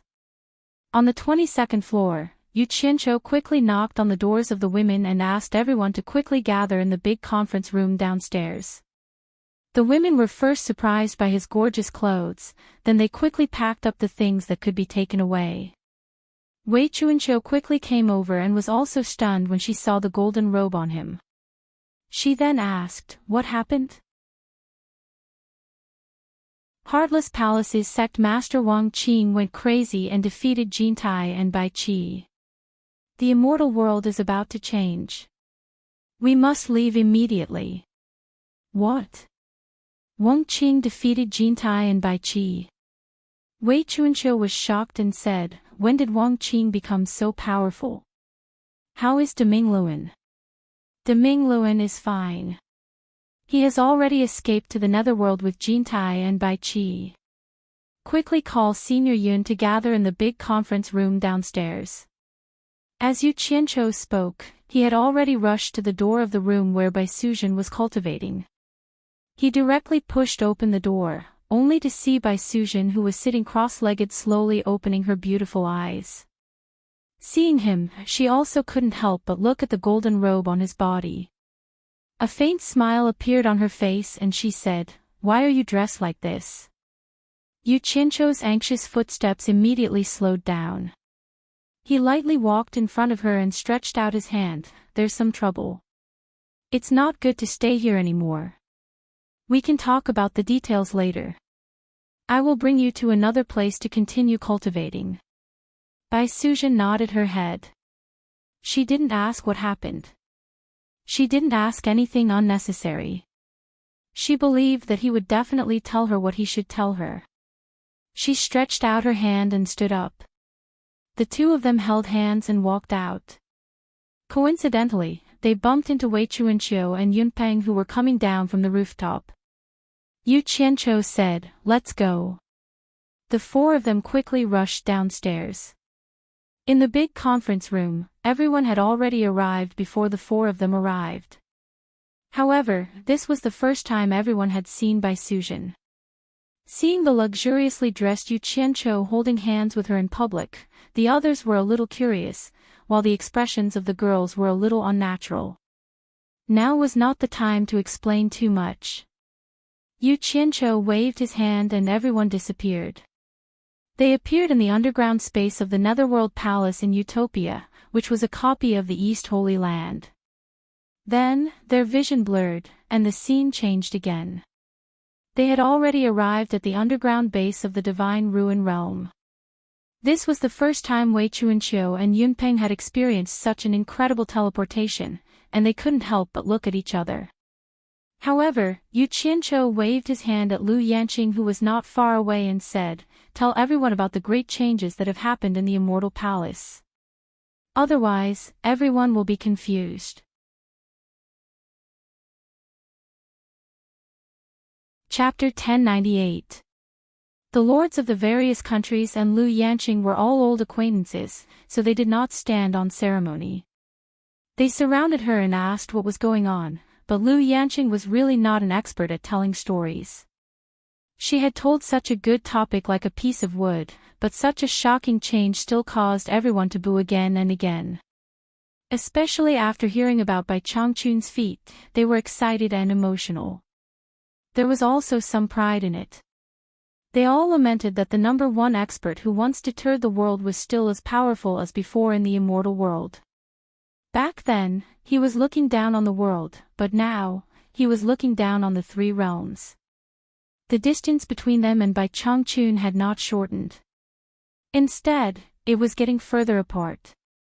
Among the crowd, the most melancholy was Nongzhu. Nongzhu's nostalgic expression was a little lost.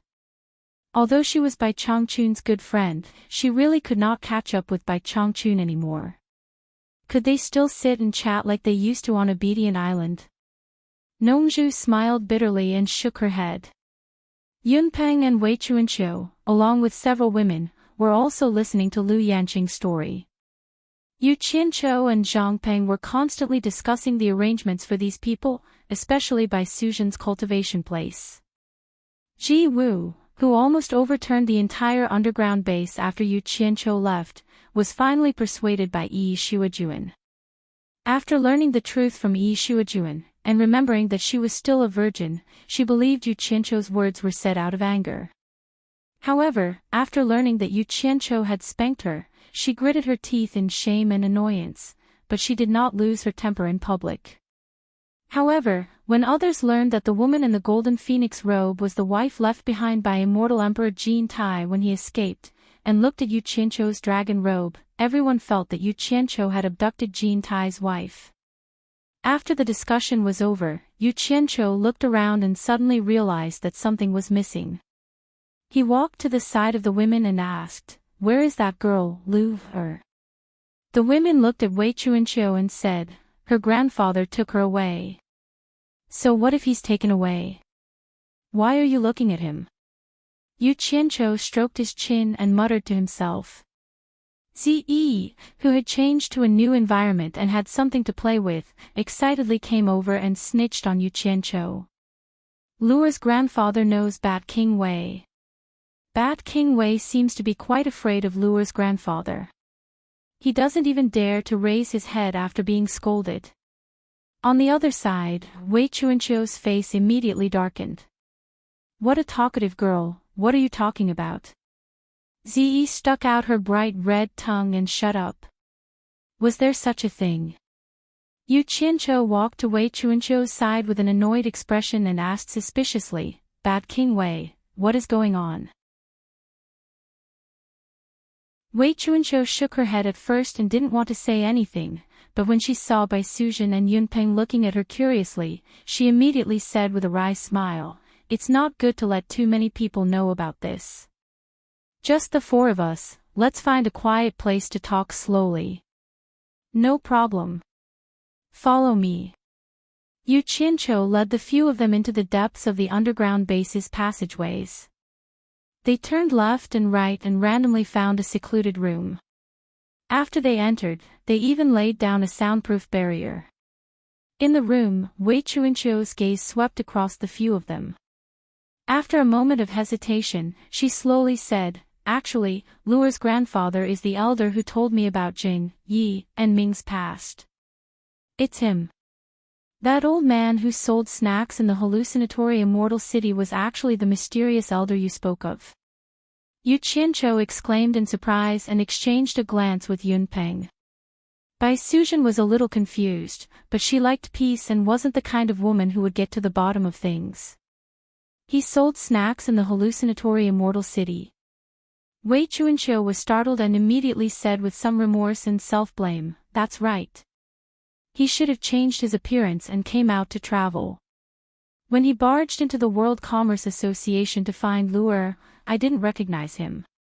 It was only when he warned me to warn you not to approach Luer in the future that I recognized him. So he had long been to the hallucinatory immortal city, but I didn't pay him a visit. It's really a sin. Warn me. F***ck. It was clearly his granddaughter who was pestering me, okay?" Yu Qianzhou sneered a few times. Then, he changed the topic and said, "I say, Bat King Wei, just who is this old man? I see that you seem to take him seriously. Could he be very powerful? Even the demon god has to respectfully call him senior when he sees him. Do you think he's powerful or not?" Bat King Wei's gaze turned to Bai Suzhen and said with a solemn expression, "The reason why Suzhen and I could have the opportunity to cultivate the 10,000 Demon Heart Sutra that Tai Shujing left behind was because we met him by chance. He felt that we were fated, so he pointed out Tai Shujing's secluded cultivation place to me. That was how I found the 10,000 Demon Heart Sutra that Tai Shujing left behind." 10,000 Demon Heart Sutra. Yunpeng was startled, his pair of white eyebrows wrinkled as he said, "In that case, you went into hiding to cultivate because you obtained the 10,000 Demon Heart Sutra." His tone seemed to be a little unhappy. Hee. Don't misunderstand, I didn't mean to hide it from you. It's just that Senior Mu told me not to let others know about the 10,000 Demon Heart Sutra. I also know that this thing is very important, so naturally. Wei Chuanqiu gritted his teeth and pointed at Yu Qianzhou and said, "If I didn't meet this bastard, I wouldn't have broken my promise to Senior Mu." Yu Qianqiu didn't care about his words. Instead, he took a deep breath and said, "A person that even the demon god has to respect, doesn't that mean his cultivation is even higher than the demon gods? I didn't think that there was such a powerful person in the immortal world. Why haven't I heard of him before? I wonder where I can find him. If I have the chance, I must pay a visit to such a person." Wei Chuanqiu muttered, "It's not certain whether his cultivation is higher than the demon gods, but in terms of qualifications and experience, he is definitely stronger than the demon god. He has always stood aloof from worldly affairs, so it's not strange that you haven't heard of him. In fact, there aren't many people who know of his existence. As for you wanting to pay a visit to him, I'm afraid it won't be that easy. Back then, I accidentally entered his territory and saw him.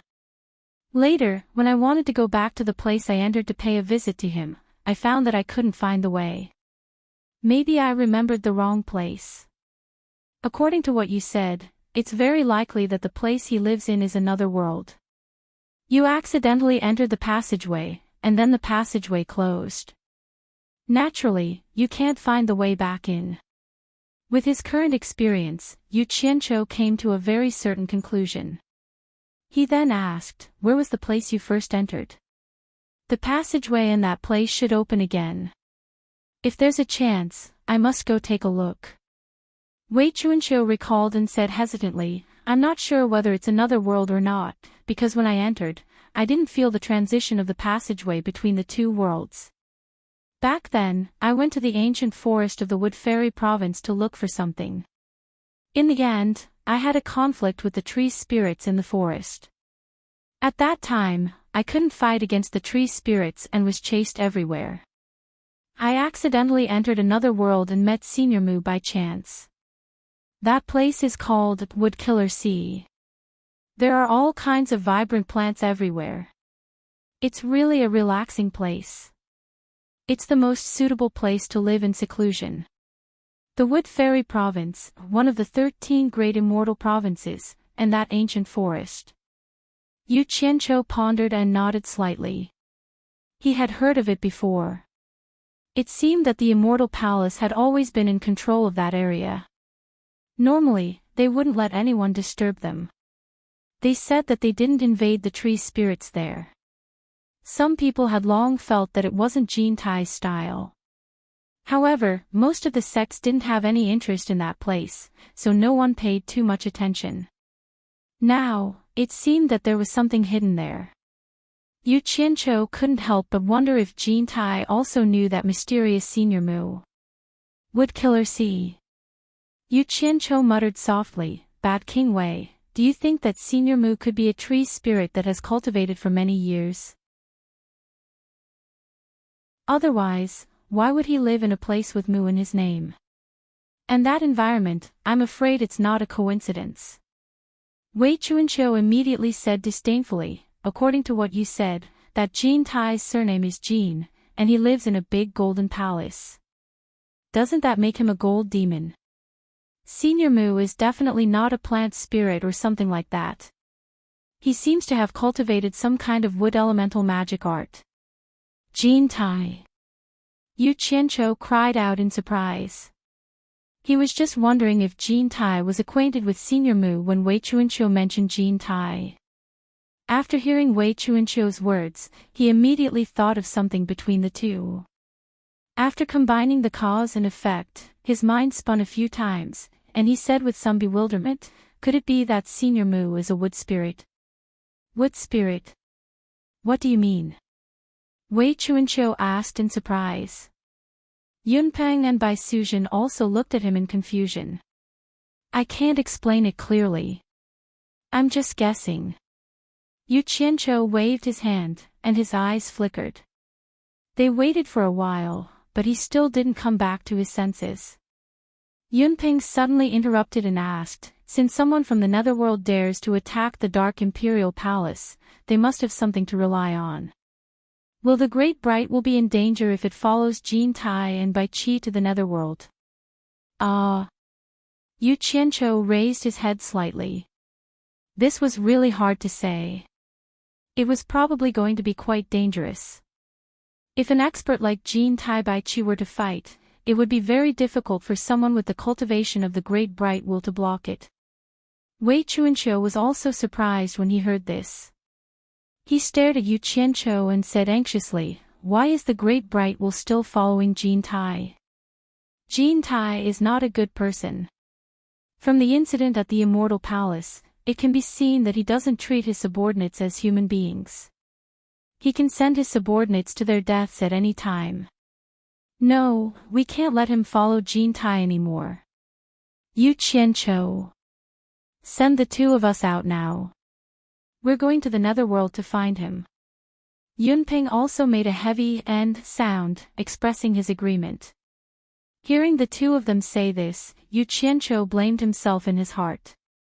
Why didn't he notice the Great Bright Wheel's head at that time? Otherwise, he could have secretly sent a voice transmission to ask him to stay and follow him. He reckoned that the Great Bright Will saw that the situation wasn't clear yet and wanted to follow Jin Tai to take a look. However, once the Great Bright Will realized that the situation wasn't right, it would mean that Jin Tai and Bai Chi's forces had completely collapsed. At that time, it would be hard to say if the Great Bright Will could leave Jin Tai and the others. Even if he could leave, as one of Jin Tai's 6 great commanders, the people from the Heartless Palace would definitely not let him go. At that time, the Immortal Realm and the Netherworld would definitely send people to hunt down the Great Bright Wheel. Thinking about how the Great Bright Wheel had helped him many times, he couldn't ignore this friendship. Otherwise, he would lose his foundation as a human. He couldn't lose this little bit of conscience. Yu Qianqiu's face turned serious and said, "Leave this matter to me. Even if he overturns the Netherworld and turns it into a pot of porridge, Yu Qianqiu will definitely find a way to bring him back."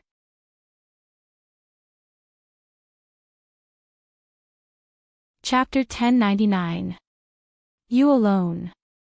Yunpeng was a little hesitant. It was not that he did not believe in Yu Qianqiu's determination, but Yu Qianqiu's cultivation was too worrying. Could he bring the Great Ming Will back in such a chaotic situation? Wei Chuanqiu's words were much more direct. She said bluntly, "Can you do it with your little cultivation? Why don't you bring the two of us along? I'll go check out the situation first. If I need the two of you, I'll immediately call for your help." "That's it." Yu Qianqiu waved his hand and said, "Zhang Peng is my disciple, a trustworthy person. He is in charge here. If there is anything you need, you can ask him for help. I will go to the underworld now." Before the two of them could say anything, he had already disappeared from where he stood. Wei Chuanqiu couldn't hear him even if he wanted to stomp his feet and curse. Yu Qianqiu appeared in the valley at the foot of the hallucinatory Immortal City's World Chamber of Commerce. There was no lack of broken rocks and broken beams in the surroundings. There were even trees that had been smashed to the side. Lifting his head to look at the mountain peak, he saw that the World Commerce Association, which had been in the limelight for a period of time in the illusory Immortal City, had already collapsed. At this moment, there was still a raging fire burning on the mountain peak. All that was left was a pile of rubble. The World Commerce Association had been destroyed. Who did it? Although Yu Qianqiu was filled with anger, there was no need to ask who did it. Who else could it be other than the Heartless Palace? This was to be expected. Even then, his expression was still slightly unsightly because the foundation he'd established in the immortal dimension with great difficulty had been destroyed just like that. The high spirits he'd once possessed when he occupied this mountain had completely vanished, so his mood naturally wasn't good. There was a gurgling stream by his feet, and there was a slightly deformed silver ball lying in the stream. This was also the reason why he had teleported here instead of appearing in the World Chamber of Commerce's room. Yu Qianqiu casually waved his hand, and the silver orb landed in his hand. He looked at it for a moment, then clenched it tightly in his palm. There were still sounds of intense fighting in the distance. He threw the deformed silver orb back into the stream, and disappeared. When he appeared here again, he had already changed his clothes and put on Niu Yud's mask. He flashed and flew towards the direction of the battle. In the direction of the Chamber of Commerce Alliance, there were many people floating in the air to watch the show. Yu Qianqiu blended into the crowd and saw that the buildings of the Chamber of Commerce Alliance had already collapsed. A group of people were surrounding some golden-robed men, and the one leading them was someone from Heartless Palace. Feng Yi, the elder from Heartless Palace whom he had met before, was rampaging through the crowd and slaughtering.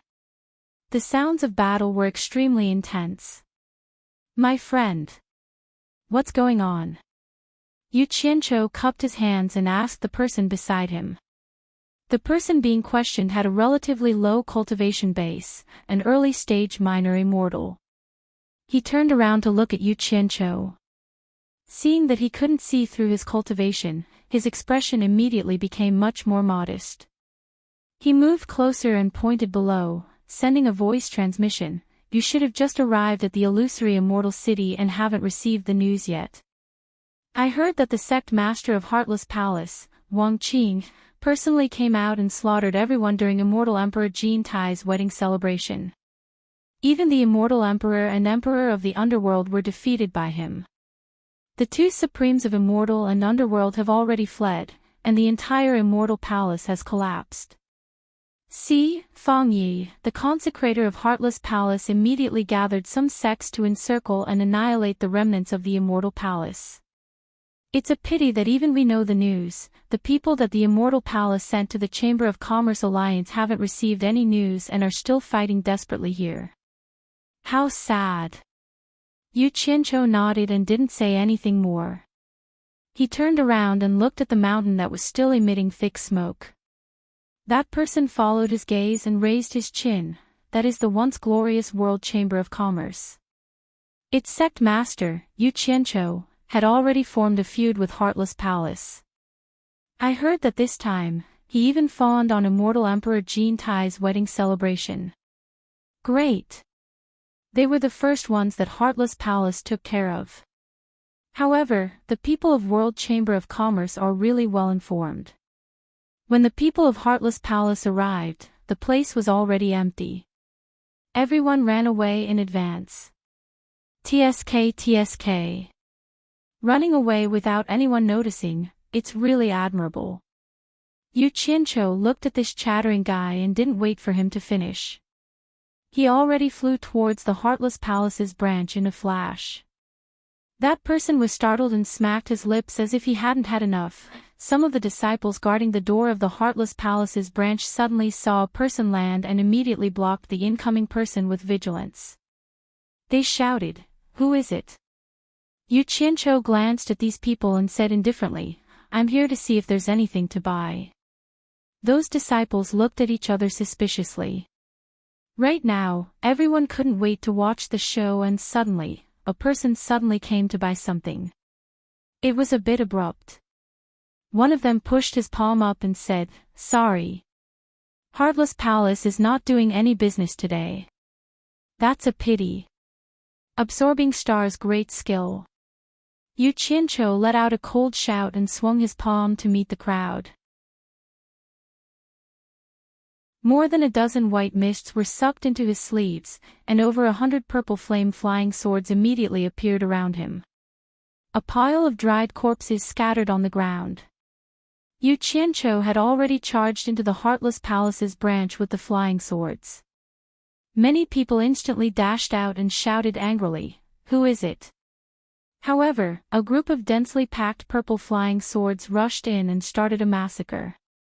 Shocked and angry shouts rang out, and there was no lack of miserable cries.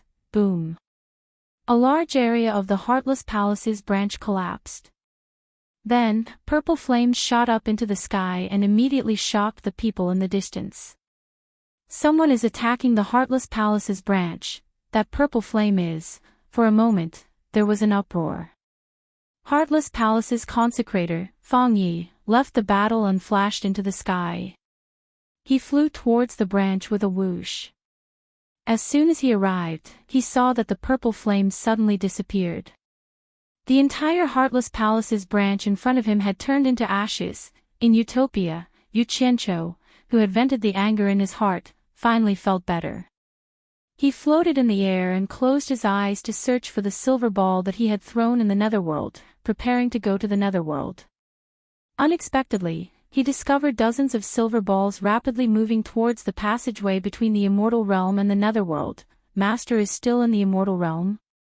Yu Qianqiu opened his eyes and was stunned. Then, he came to a realization.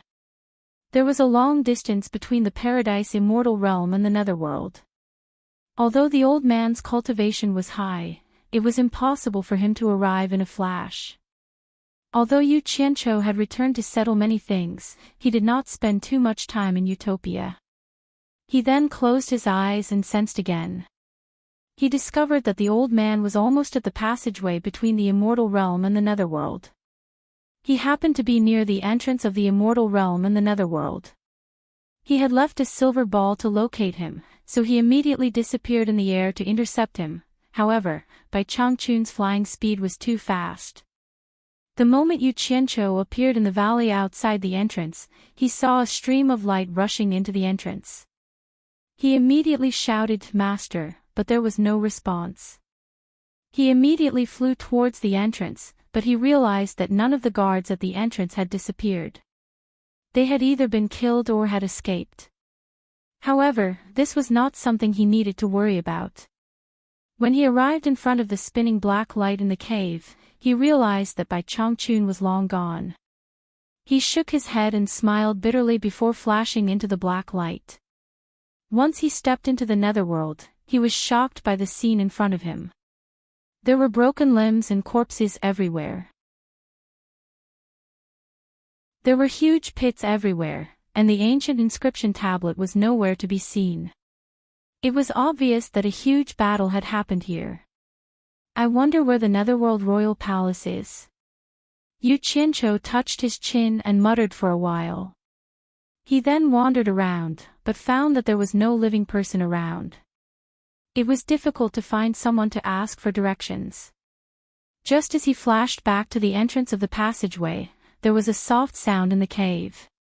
Yu Qianqiu suddenly looked back and saw a group of people jumping out of the spinning black light. He was shocked when he saw them. They were none other than the 7 people who escaped from the immortal palace led by Nie Shaoqian. The great Ming Luan was also among them. Why did they only? Yu Qianqiu secretly scolded himself for being stupid. Although these 7 people had escaped in front of the old man, they were not necessarily faster than the old man in terms of speed, so it was not surprising that they were overtaken by the old man. When Nie Shaoqian and the others came out, they were also shocked by the scene in front of them.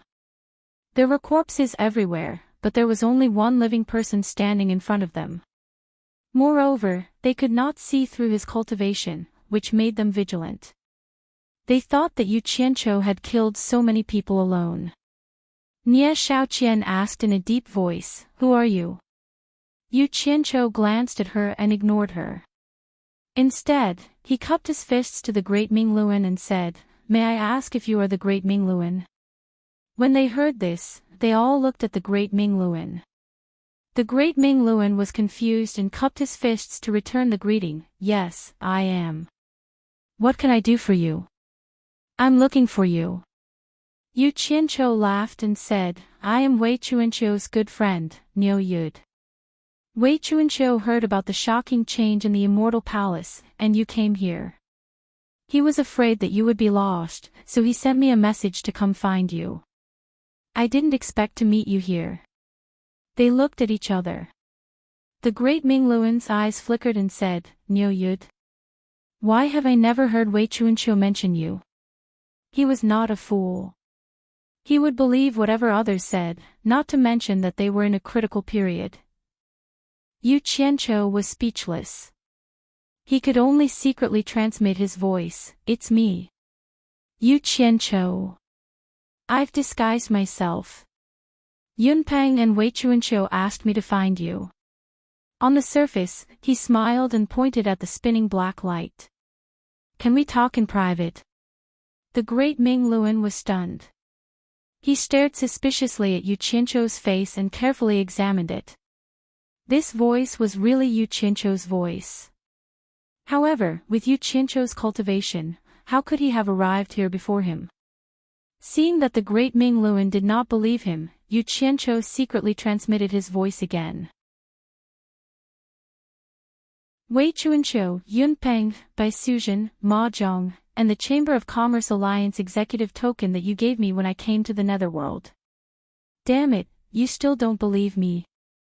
You're a stray dog now. What's the point of lying to you? Saying that Wei Chuanqiu and Yun Peng was not convincing to the great Ming Luan, but the latter three were different. Not everyone knew about them. The great Ming Luan immediately cupped his hands at Nie Shaoqian and said, "Please wait for a moment, head chief." Then, he gestured at Yu Qianqiu to invite him in, and with some wariness, he stepped into the swirling black light with Yu Qianqiu.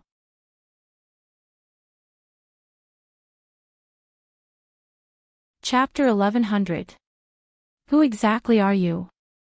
As soon as he returned to the celestial realm, the Ming Luan flashed to the side and asked. He still did not believe that the person in front of him was Yu Qianqiu, but he felt that this person was related to Yu Qianqiu and the others. Yu Qianqiu wanted to use his divine sense to take the Ming Luan away, but the Ming Luan guarded against him as if he was a thief. The Ming Luan's divine sense forced him away and quickly dodged. Yu Qianqiu looked around speechlessly. After confirming that there was no one around, he quickly removed the disguise on his face. You. The Ming Luan looked at him in disbelief. He did not expect that it was really Yu Qianqiu. What about you? Hurry up and come with me. Yu Qianqiu's divine sense enveloped him, and he directly teleported to the underground palace in Utopia. Then, he teleported to the underground base in the Divine Ruin Realm. The Ming Luan was dumbfounded as he looked at the changing scenery around him. He shook his head as if he was dreaming. He was so shocked that he could not speak for a long time. Coincidentally, Yunnan Tian, who was leisurely observing the structure of the base, flashed past. Yu Qianqiu quickly waved his hand and said, "Where did Wei Chuanqiu and Yun Peng go?" Yunnan Tian was stunned. He looked at the Ming Luan in surprise, then pointed to the depths of the underground tunnel and replied, "They seem to be living in the innermost part. I don't know which room they are in exactly. Let's go." Yu Qianqiu called out. The Ming Luan followed him doubtfully. The two of them turned left and right in the base and almost lost their way. They had no choice but to call Zhang Peng. Under Zhang Peng's lead, the two of them finally arrived at an underground cave. The so-called cave was an underground karst cave. An underground river flowed in the middle. There were many naturally formed caves on the other side of the river, causing the cave to have a universe inside. It was indeed a good place for meditation. Old monster. I've already brought him back for you. Yu Qianqiu stood on the other side of the river and roared. His voice reverberated throughout the cave. Two people immediately appeared from the two caves on the opposite side. They were Yun Peng and Wei Chuanqiu. The two of them looked at the great bright wheel up and down. They heaved a sigh of relief when they saw that Yu Qianqiu was fine. They looked at Yu Qianqiu meaningfully, but did not say a word of thanks. When the Ming Luan saw the two of them, he was a little stunned. You're both here. What is this place? Wei Chuanqiu pouted at Yu Qianqiu and said, "This kid said he's in the Divine Ruin Realm." Divine Ruin Realm. The Ming Luan looked at the few people with a head full of fog and said, "What the hell is going on? How can you guys enter the Divine Ruin Realm? Also, why did you bring me here?" Nie Shaoqian and the others are still waiting for me. He looked left and right, thinking that he didn't know how to leave, so he said angrily, "Hurry up and send me back. It's the way I brought you in." Yu Qianqiu waved his hand and said, "Don't think too much about the rest. It's too dangerous for you to go back now. I can't let you go back and risk your life with them. You don't know this, but not long after you left, Wu Xiong exposed his hidden identity. It turns out that he's in cahoots with Wang Qing. They have a group of people in the underworld who are attacking the Dark Imperial Palace. Since they dare to rebel in the underworld, they must have something to rely on. If you follow Nia Shaoqian and the others now, aren't you courting death? Attacking the Dark Imperial Palace. Wu Xiong and Wang Qing are in cahoots. De Mingluan was shocked. I'm not sure what exactly happened, but I heard Wu Xiong call Wang Qing big brother. Yu Qianqiu immediately gave a rough account of what happened at that time. After listening, Wei Chuanqiu nodded in agreement and said, De Mingluan, this kid is right. You can't follow Nia Shaoqian and the others anymore. Let's lie low in the Divine Ruin Realm for now. If it's appropriate, it won't be too late for us to go out. Wu Xiong called Wang Qing big brother.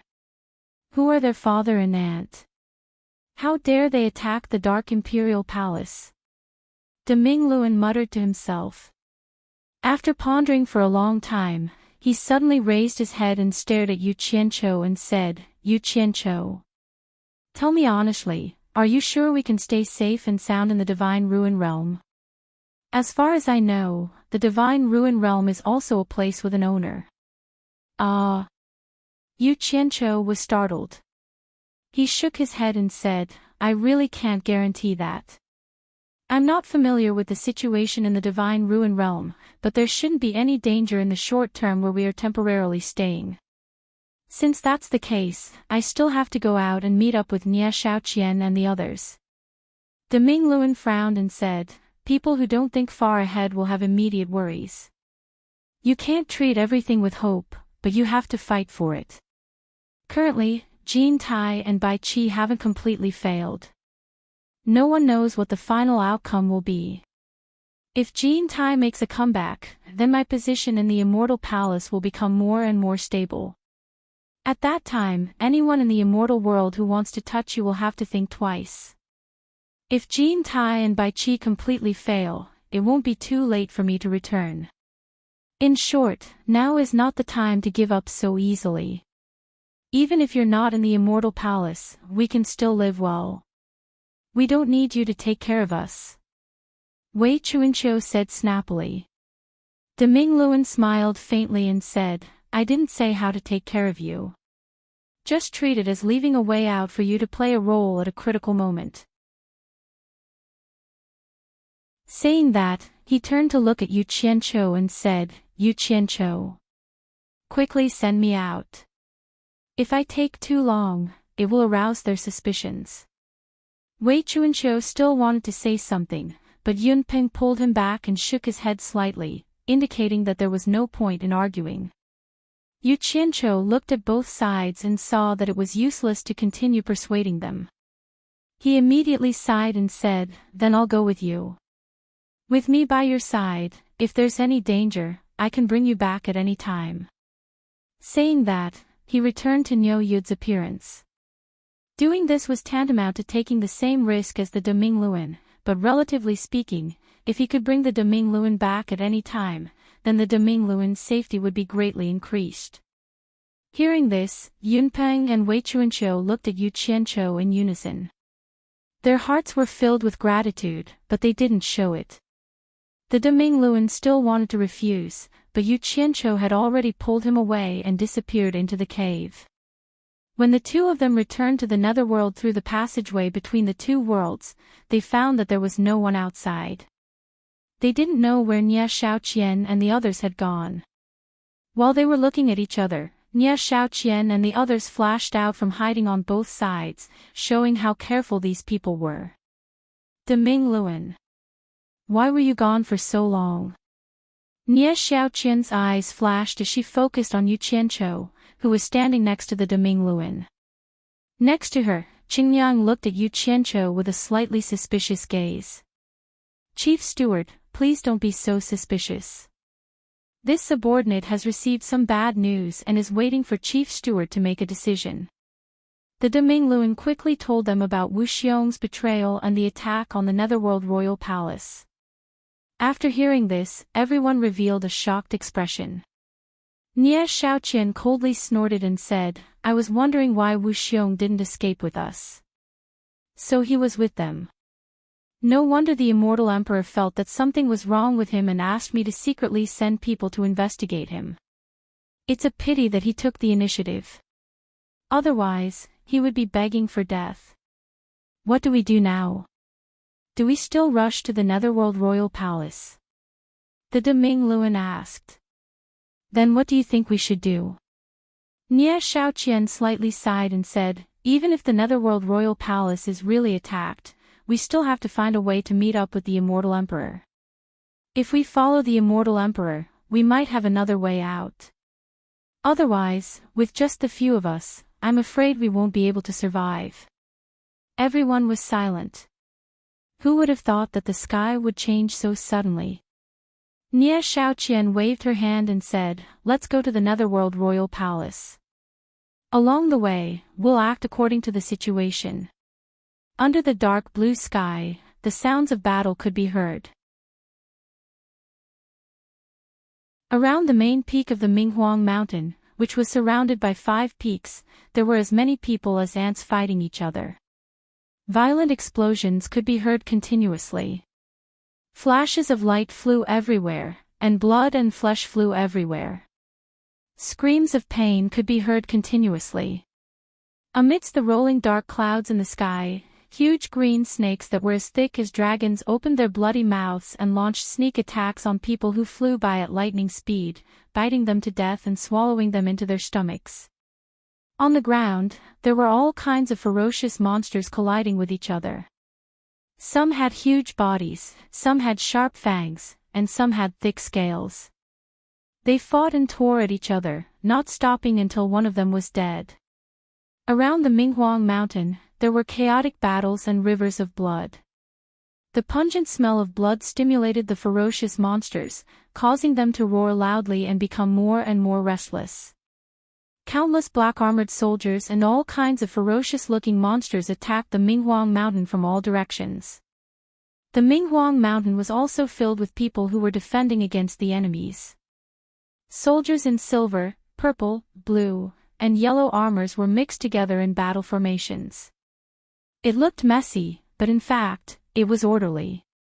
The main peak of Minghuang Mountain was protected by a dazzling white light shield. 4 men in silver, purple, blue, and yellow armors stood on top of the shield, back to back, watching the battle around them. These 4 people were the 4 underworld generals under the command of the Emperor of the Underworld, Bai Qi. They were the silver-armored thousand soldiers, the purple-armored proud soldiers, the blue-armored heavenly soldiers, and the yellow-armored victorious soldiers. Seeing the rebel army launching an even more ferocious attack, the blue-armored heavenly soldier waved his hand and shouted angrily, "Fire the soul-slaying bows." The blue-armored soldiers, who were mixed with the other 3 armies, pulled their bowstrings together. In an instant, hundreds of thousands of arrowheads shining with blue light shot out in all directions, and the sound of bowstrings being pulled rang out. Swish, swish. Countless blue lines shot out in all directions, illuminating this part of the world. For a moment, the sky was filled with horrifying screams. There was nowhere to hide from the rain of arrows. Even if they managed to dodge one arrow, they wouldn't be able to dodge the countless arrows. They didn't know what these arrows were made of, but they could easily break through the protective energies. Regardless of whether the depth of the arrows was fatal or not, as long as they were hit by the arrows, their bodies would immediately emit black smoke, and their eyes would roll back as they fell to the ground.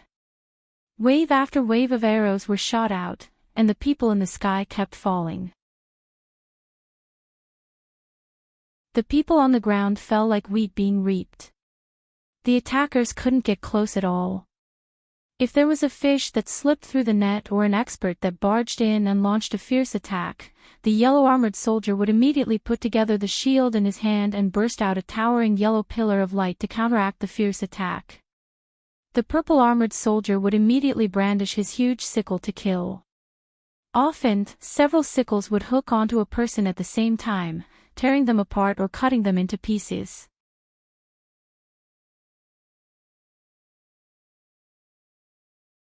Chapter 1101. Countless soldiers in white armor, each holding a halberd, swept across the Minghuang mountain like a whirlwind. Wherever there were strong enemies, they would come to help. They waved their halberds and swore to defend the Minghuang mountain with their lives. The whole Minghuang mountain was a combination of long-range and short-range attacks. It was as solid as an iron bucket. Wave after wave of fierce attacks were repelled. Just as the attackers retreated in fear, they saw countless broken limbs falling down from the Minghuang mountain. Corpses piled up at the foot of the mountain. Blood flowed everywhere, and the thick smell of blood filled the air.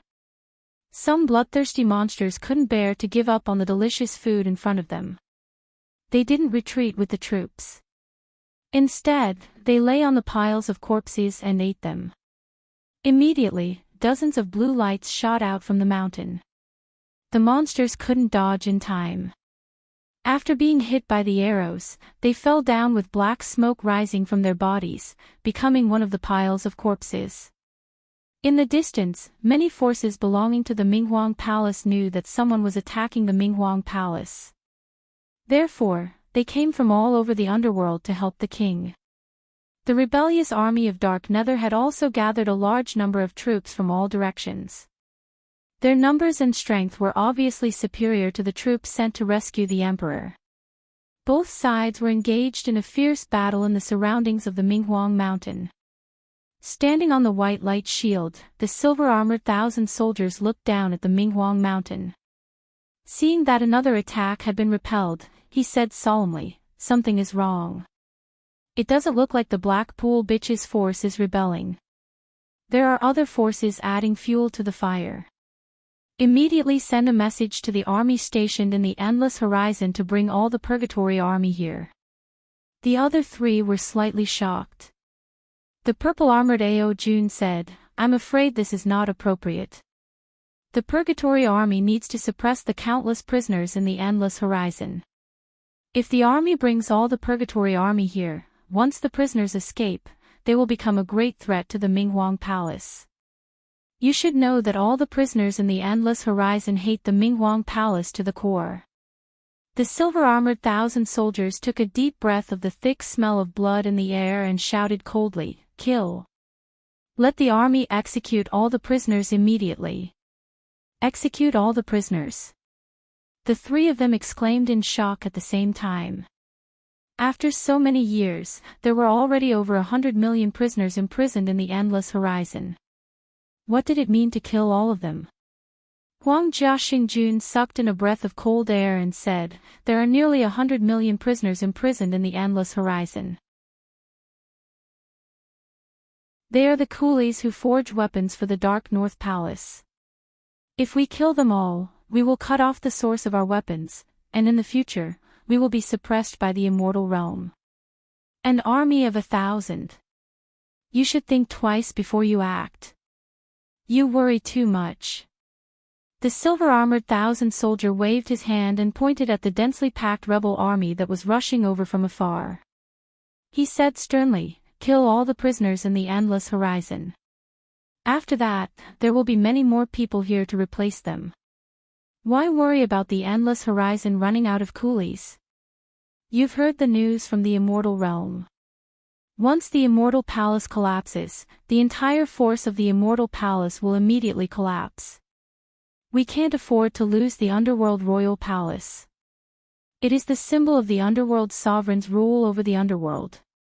Once the Underworld Royal Palace falls, people's hearts will change. No one will take the risk to come to our aid.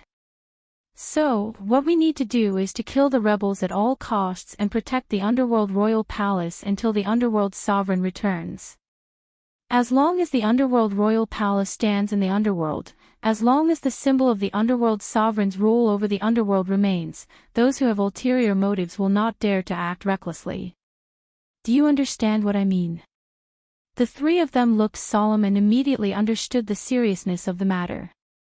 Purple-armored proud soldier said in a low voice, "I will send a message to Zhang Jun, not just you." The silver-armored 1,000 soldier pointed at the three of them and himself and said, if you alone send a message to him to kill over 100 million prisoners in the endless horizon, Jean-Jun will definitely hesitate. After all, the responsibility is too great. The four of us must all send a message to him, explaining the seriousness of the matter and urging him to make a decision immediately. Okay. The four of them agreed without hesitation. They all took out jade talismans, wrote down the contents, and crushed them. However, because of this decision, when the red-armored soldier in the endless horizon received the message from the four of them, he immediately pulled on the red iron chains around his body. His entire body was filled with murderous intent. He immediately sent the bloodiest and cruelest order in history to his subordinates. For a moment, the entire endless horizon was filled with miserable screams. Roar! A deafening roar suddenly came from the sky. The silver-armored 1,000 soldier and the other three quickly looked up. They saw a green shadow flashing in the dense dark clouds. The green giant snakes that were sneakily attacking in the sky all scattered in fear. A snake head the size of a small mountain, glowing with green light, broke through the dark clouds and reached out. Its body, which was 100 meters long and 5 meters in diameter, was faintly discernible in the dark clouds. Although it looked similar to the other green snakes, it was 4 to 5 times the size of the other green snakes. On the head of the green snake that was the size of a small mountain, glowing with green light, grew 2 ferocious and translucent horns that looked like green crystals. 2 large red eyes flickered. Between the 2 shining red eyes stood the cold and elegant Lady Blackpool. Her black dress fluttered in the bloody night wind. Behind her, between the 2 horns of the giant snake head, stood a man in a black robe. He wore a black bamboo hat that covered half of his face and held a monk's staff with many earrings in his hand. His face couldn't be seen clearly, making him look rather mysterious. A clear and melodious giggle sounded in the bloody night sky. Lady Blackpool covered her mouth and looked at the top of Minghuang Mountain with a smile. Silver-armored 1,000 soldier. You have always been bossy and rude to me. I bet you never dreamed that this day would come. A halberd suddenly appeared in the silver-armored 1,000 soldier's hand. He waved his arm and pointed at Lady Blackpool from afar. He yelled, "Bitch Blackpool! How dare you show yourself? You are still so stubborn even when you are about to die." Lady Blackpool looked at the entire Minghuang Mountain with disdain. She looked at the 4 armored soldiers on the mountain and clicked her tongue. I didn't expect Bai Qi to have so many people hidden in the dark. All of them are well equipped. It seems like Bai Qi really invested everything he had. No wonder we couldn't take them down after such a long time. She turned to the man with the monk's staff and bamboo hat behind her and nodded, "Big brother. I didn't expect Bai Qi to be hiding his true strength from me. Minghuang Mountain is heavily guarded by them. Normal warriors can't even get close to them. It seems like I need to take action personally, big brother." The man with the monk's staff slightly nodded. Silver-armored 1,000 soldier and the others heard Lady Blackpool calling the man "big brother" and were confused. Since when did Blackpool have a big brother? Silver-armored 1,000 soldier pointed his halberd at the man in the bamboo hat and yelled, "Who are you? How dare you rebel with this slut? Could it be that you're tired of living?" Without saying a word, the man in the bamboo hat took out a few human heads with tangled hair and threw them to the peak of the Minghuang Mountain. The silver-armored 1,000 soldier caught the heads with his halberd and took a closer look at them. He was shocked when he saw their faces. He raised his head and glared at the man in the bamboo hat. "You are the king of the Black Mountain?" These people were none other than the people he had sent to investigate the origin of the mysterious king of the Black Mountain in the clear underworld. Now that the other party had suddenly thrown out these heads, their identity was self-evident. Half of the man's face was hidden under the large bamboo hat and he did not answer. He suddenly raised the staff in his hand and shook it. On the pumpkin-shaped head of the staff that was protected by 9 large rings, dozens of earrings in the 9 large rings rang. Ding-ling-dang-lang. The crisp sound of the earrings resounded through heaven and earth. Immediately, 9 pitch-black whirlwinds swayed out from the head of the staff and flew into the night sky that was filled with the smell of blood. The 9 whirlwinds, which were originally only the size of a fist, suddenly expanded, forming 9 black tornadoes that connected the heavens and the earth. In an instant, heaven and earth changed color, and the tornadoes twisted and dragged on the ground, howling as they surrounded the Minghuang mountain. The people fighting on the ground didn't care whether they were friend or foe. As long as they got close to the 9 black whirlwinds, they would be sucked in by a powerful suction force. As long as they were swallowed, they would scream and die. The 9 black tornadoes were like scavengers. Wherever they went, the densely packed crowd and corpses were immediately cleaned up. Everyone was so frightened that they all retreated far away, leaving clear marks on the ground as they passed. In just a short while, the 9 black tornadoes surrounded the Minghuang mountain from all directions. The soldiers all over the mountain couldn't help but look at each other in horror at the sight of the terrifying tornadoes. They didn't know how to deal with them. A huge purple scythe appeared in the hands of the proud purple-armored soldier, a wide blue bow appeared in the hands of the blue-armored soldier, a shield covered with inscriptions appeared in the hands of the victorious yellow-armored soldier, and a long-handled broadsword appeared in the hands of the victorious yellow-armored soldier. All of them looked very serious. Before the 9 black whirlwinds could reach the foot of the mountain, the silver-armored soldier waved his halberd and roared, "Attack the target." The other 3 also roared, "Attack." In an instant, countless blue arrows were shot toward the 9 whirlwinds. Yellow light burst into the sky, trying to stop the approaching whirlwinds. White light and purple scythe shadows burst forth, but they seemed to have no effect on the 9 black whirlwinds. The whirlwinds didn't stop at all, ding-ling-dang-lang.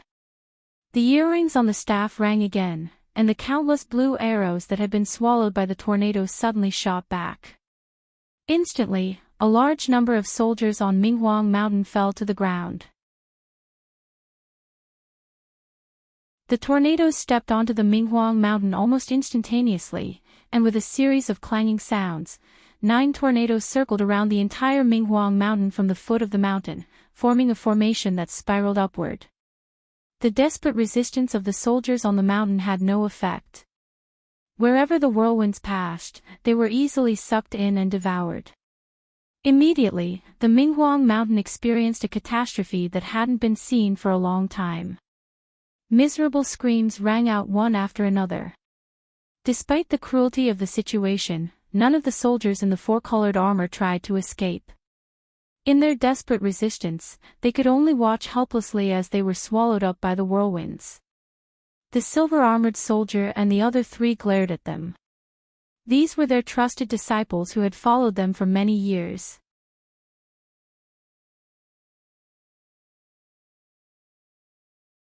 Chapter 1102. Seeing the 9 spiraling tornadoes devouring the lives of the soldiers on the mountain, Lady Blackpool, who stood on the snake's head and watched silently, suddenly giggled and said, "1,000 soldiers. If the 4 of you kneel down and submit to me, I will consider letting you go." Shameless bitch. You are just a bitch who flatters the Emperor of Hell. You are not worthy of us submitting to you. Silver Armor 1,000 soldiers waved his halberd and shouted angrily. Lady Blackpool snorted coldly and turned to the man in the bamboo hat behind her. She gritted her teeth and said, "Big brother. We must capture this person alive. I will make him suffer a fate worse than death. Brothers, let's break it together." Silver Armor 1,000 soldiers pointed his halberd at the spiraling tornadoes. The 3 of them responded in unison, "We will obey. Let's go." Silver Armor 1,000 soldiers rushed out with his halberd in hand. The 3 of them followed without hesitation. The 4 of them rushed to one of the tornadoes and attacked at the same time. 4 rays of light that shook the heavens and the earth shot out together.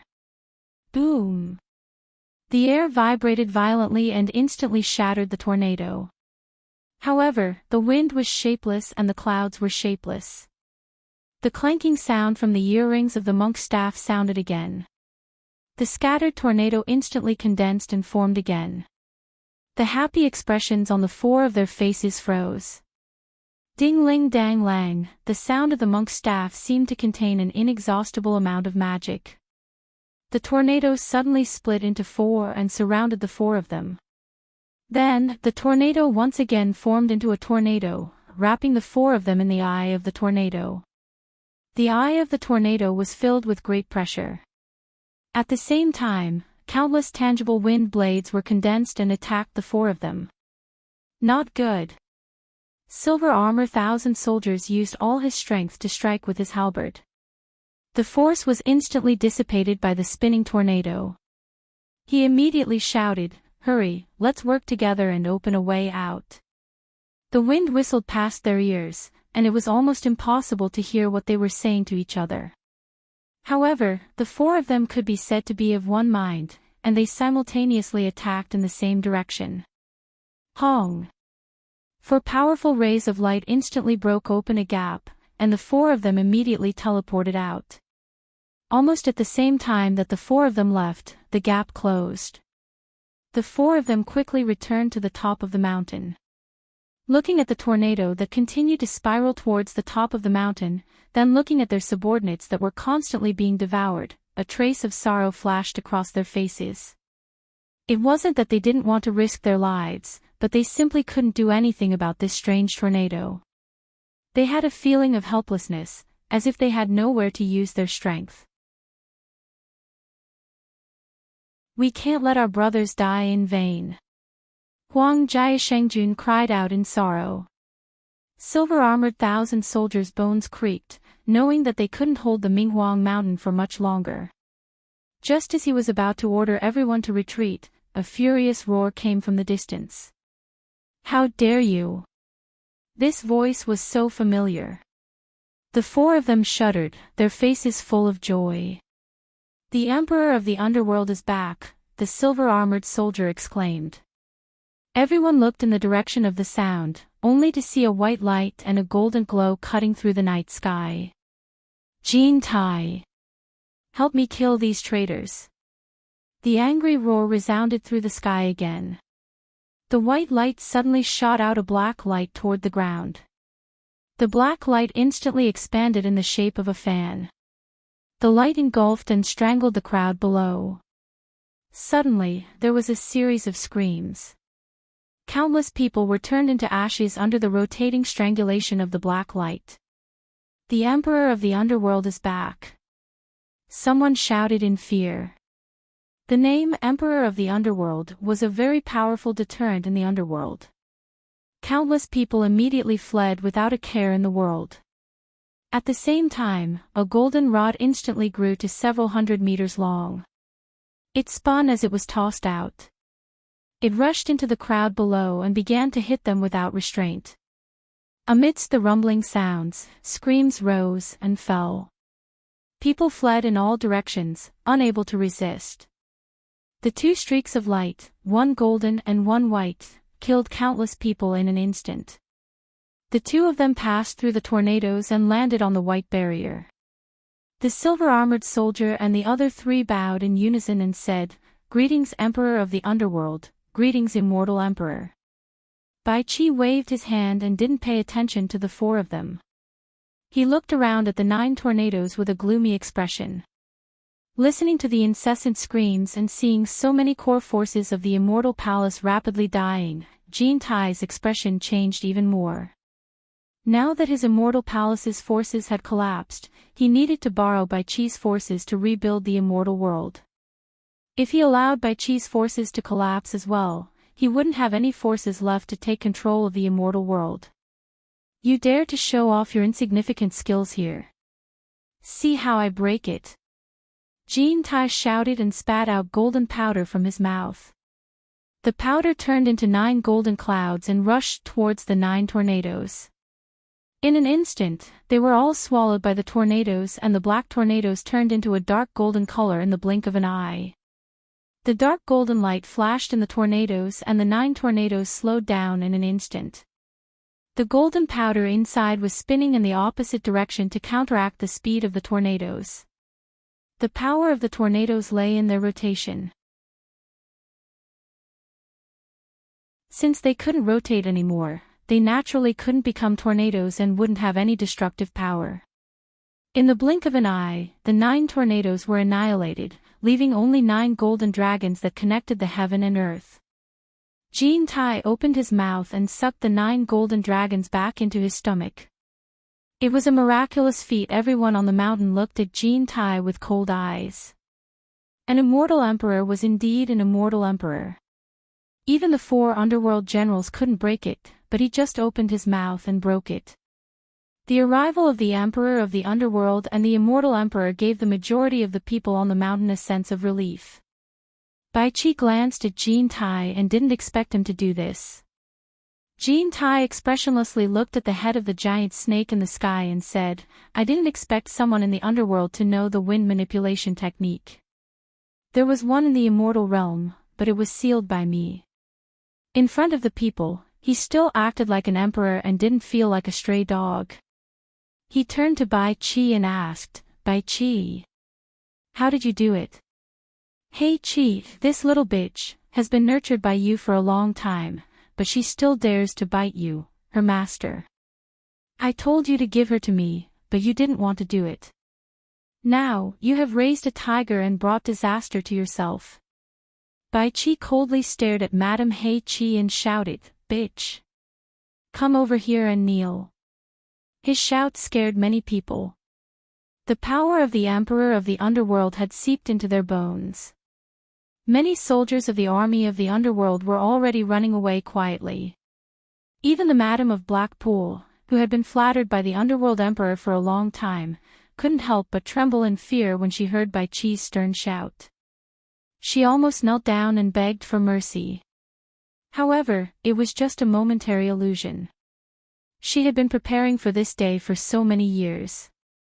Madame Hei Qi took a deep breath and giggled at Bai Qi, "Your Majesty, the Emperor of the Underworld." "Ah! How come this title is so hard to pronounce?" "Well, you joined hands with Jean Tai in the immortal realm, but you were defeated by the sect master of the Heartless Palace, Wang Qing. What right do you have to be the Emperor of the Underworld?" "Bai Qi, do you think you are qualified to control the Underworld Palace and enjoy the honor of the Emperor of the Underworld?" "Bitch! I will give you one last chance. Otherwise, you will be tortured for the rest of your life." Bai Qi said word by word, "Kneel down and accept your punishment." "Ha!" Madame Hei Qi suddenly laughed seductively, "Bai Qi, if you kneel down and submit to me, I definitely won't kill you. I'll definitely spare your life and let you be my exclusive male pet. No matter if I'm in the netherworld, the human world, or the immortal world, I'll keep you by my side to serve me. What do you think?" Bai Qi was so angry that he laughed. "Good. Good. Good. You are so daring. How dare you be so presumptuous in front of me?" "Bai Qi." Madame Hei Qi suddenly interrupted him. She recovered her cold and noble expression and said indifferently, "Hand over the obsidian hell-light mirror, give up the throne of the Emperor of the Underworld, and surrender to me. Otherwise, today will be the day you die. You want to be the Emperor of the Underworld? Do you think you are qualified?" Bai Qi slowly raised the obsidian underworld light mirror in his hand and asked. Jean Tai glanced at it. There was a sword mark left by the unmoved sword drawing style, but on the way here, the two of them found that the sword mark had disappeared. It was very magical. Bai Qi. It seems that this bitch has found a new backer. Otherwise, she would not dare to be so presumptuous. Jean Tai looked at the man in the bamboo hat standing between the horns of the giant snake in the air. He found that the man had the cultivation of the last stage of the Emperor of the Underworld. He snorted coldly, wearing a bamboo hat, hiding your head and tail. Are you afraid to meet people? The silver-armored soldiers on the side quickly cupped their hands and reported to Bai Qi, who was also paying attention to the man, Emperor of the Underworld. This man is the king of the Black Mountain. Bai Qi and Jin Tai looked at each other. The man in the bamboo hat slowly took off the bamboo hat on his head and revealed his original appearance. He looked at Jin Tai with sharp eyes and said indifferently, "Jin Tai. We finally meet again." Jin Tai was startled when he saw the man's face. After a while, he said in surprise, "You are Wu Feng. You are the king of the Black Mountain?" Wu and He agreed. "The reason why I hid my name was because of you." The king of the Black Mountain, Wu Feng, said indifferently. Wu Feng. The sect master Wu Feng of the number 1 sect in the immortal realm, the Wind Evolution sect that you destroyed. Bai Qi also asked Jin Tai in surprise. Jin Tai didn't reply to Bai Qi. He looked at the king of the Black Mountain, Wu Feng, and said, "You became a meditation cultivator after you died. I was wondering why the Imperial Wind technique looks so familiar. But it is amazing that you can cultivate to the last stage of the Emperor of the Underworld in these years." The king of the Black Mountain, Wu Feng, said indifferently, "It is nothing amazing. It is only because I cultivated the Imperial Wind technique that I was fortunate enough to devour a wind spirit. So after you killed me, I was able to maintain my cultivation and consciousness. However, I can't compare to you. I can't restore the flesh and blood body of the immortal realm. I can only turn to the underworld and cultivate again. Jin Tai, you are a metal spirit. I believe you know the secret better than anyone. You devoured a wind spirit." Jin Tai's face was dark. Bai Qi looked at Jin Tai in surprise and said, "You are a metal spirit." The king of the Black Mountain, Wu Feng, continued to speak indifferently. "Before this, I couldn't be sure if you were a metal spirit or not. But I received news that after my son, Wang Qing, destroyed your flesh and blood body, you were able to reform it. Only then did I confirm that you are a metal spirit. It is laughable that you shamelessly boasted about cultivating an indestructible golden body. What a joke."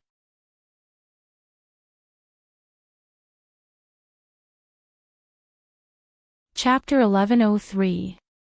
Everyone turned to look at Jin Tai. Most of them had a look of confusion in their eyes.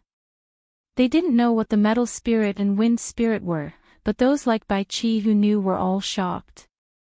However, they were even more shocked that Wang Qing was the son of King He Shan. "Wang Qing is your son. How is that possible?" Jin Tai said with a gloomy face. "Nothing is impossible." Jin Tai's despicable and shameless personality forced me to prepare myself. After the wind spread sect experienced the calamity of destruction, Wu Feng left behind 2 bloodlines in the immortal world. Other than Wang Qing, Wu Xiong is also my son. Recalling the past, the king of the Black Mountain Wu Feng could not help but sigh. It's precisely because of the huge financial resources I plundered from the netherworld that the Heartless Palace created by Wang Qing could reach where it is today, and that Wu Xiong could become the great commander of the Immortal Palace's external affairs. Wu Xiong. No wonder, it really was a deliberate scheme. Jin Tai sneered. Jin Tai. Today is the day you end the Wu family. Madame Blackpool gritted her teeth and stared at Jin Tai angrily. Jin Tai snorted and stared at her coldly. "Who are you in the Wu family?" Madame Blackpool said word by word, "Wu Yunfang." Jin Tai said, "I remember you. The Wind Development Sect did have such a person. However, it was too long ago. If I remember correctly, you weren't as beautiful as you are now. Otherwise, I would have taken you in as a concubine in the Immortal Palace. You wouldn't have the chance to be pampered by Bai Qi. You also became a meditation cultivator. Did you devour some wind spirit?" "Because I didn't devour the wind spirit, I couldn't condense a nether body and recover my original appearance. If Big Brother didn't use the wind spirit to protect my soul and find another body to possess, I wouldn't have the chance to witness your retribution. Madam Blackpool said angrily. You weren't very pretty in your previous life, and even after you died, you still needed to find a beautiful body double. Women really do love to be beautiful. You should be thanking me, otherwise, how could you have the chance to become so beautiful? Kim Tai laughed loudly, then turned to look at Bai Chi with a strange expression and said, Bai Chi. I find it strange. Although you are the Emperor of the Underworld, the King of the Black Mountain is your brother-in-law. Your brother-in-law colluded with your woman to rebel against you. What is going on? Bai Chi glanced at him and coldly said, You shut up. This slut is just a toy for me to vent my anger on. How can a piece of trash like her, who has been ridden by thousands and slept with tens of thousands, be worthy of being my woman? That's true. Jean Tai nodded his head seriously. Madam Blackpool was so angry that her body trembled. Big Brother. Help me catch him alive. Help me catch him alive. Whoosh. The King of the Black Mountain staff paused for a moment, then he looked down and said, The Emperor of the Underworld and the Immortal Emperor have fallen to the point of using words. This means that they have reached the end of the road. Why do you care about it? Bai Chi. Hand over the obsidian hell-light mirror, and I will spare your life. Bai Chi nodded silently. Both of you are eager to get the obsidian hell-light mirror, so it seems that you already know the secret of the mirror. I can give it to you, but both of you want it, so who should I give it to? Kim Tai's eyes flickered as he looked at the mirror in his hand, trying to figure out the secret hidden within. Bai Chi. You don't need to sow discord between us. Madam Blackpool said disdainfully, I have no intention of fighting for power, I just want to be free and unfettered. Think about it, the Emperor of the Underworld will be my brother, and the Immortal Emperor of the Immortal World will be my nephew. Where in the three realms won't I be free? The obsidian hell-light mirror will naturally be given to my big brother. As soon as this was said, Kim Tai laughed wildly. After a while, he said sternly, I am still here. Who in the immortal world dares to call himself an emperor? The immortal world has my son, Wang Qing, guarding it. Is there still a place for a stray dog like you? The King of the Black Mountain, Wu Feng, said indifferently, Today is the day you die. Ha! Wu Feng, I could kill you back then, so I can still take care of you now. Kim Tai pointed at the two siblings with a ferocious expression. I was just worrying about how to deal with that madman, Wang Qing. I didn't expect you two to deliver yourselves to me. I can capture you and use you as a hostage to force Wang Qing to submit. As he spoke, an illusory golden hand rushed out from the top of Kim Tai's head. With a whoosh, it grabbed the two siblings standing on the snake's head with lightning speed, instantly dispersing the dark clouds in the sky. Madam Blackpool was shocked. She teleported behind her brother. The King of the Black Mountain waved his staff casually. With a whoosh, a huge shadow appeared and struck forward like a pillar supporting the heavens. With a loud bang, a huge shockwave dispersed the dark clouds in the sky. The countless green snakes hidden in the dark clouds were revealed on the spot and scattered in all directions in fear. The golden hand shadow was instantly destroyed by the staff shadow. Kim Tai's body swayed slightly as he looked at the staff in the Black Mountain King's hand with a shocked expression. Bai Chi was also slightly shocked. He shone the obsidian hell-light mirror in his hand towards the sky. Thousands of black lights burst out, wanting to strangle the two siblings in the sky in one fell swoop. The illusory huge staff shadow disappeared. Ding-ling dang-lang sounded hurriedly like the sound of a Sanskrit mantra resounding through the world. The staff in the Black Mountain King's hand stirred in the direction of the Minghuang Mountain. A dark whirlwind erupted from the tip of the staff and expanded. The black light shot by the obsidian hell-light mirror was instantly absorbed by the dark whirlwind. At the same time, a powerful suction force was dragging the obsidian hell light mirror in Bai Chi's hand. The more he tried to use the black light to resist, the stronger the suction force became. It was as if the suction force was trying to take away his treasure. Bai Chi was shocked. He forcefully stopped the black light shot out from the mirror and quickly put away the obsidian hell light mirror. Kim Tai could naturally see that something was wrong. He stared at the sky and said in a deep voice, "What a powerful treasure. It shouldn't be something unknown, but I've never heard of it." "Bai Chi, have you heard of it? When did such a treasure appear in the three realms?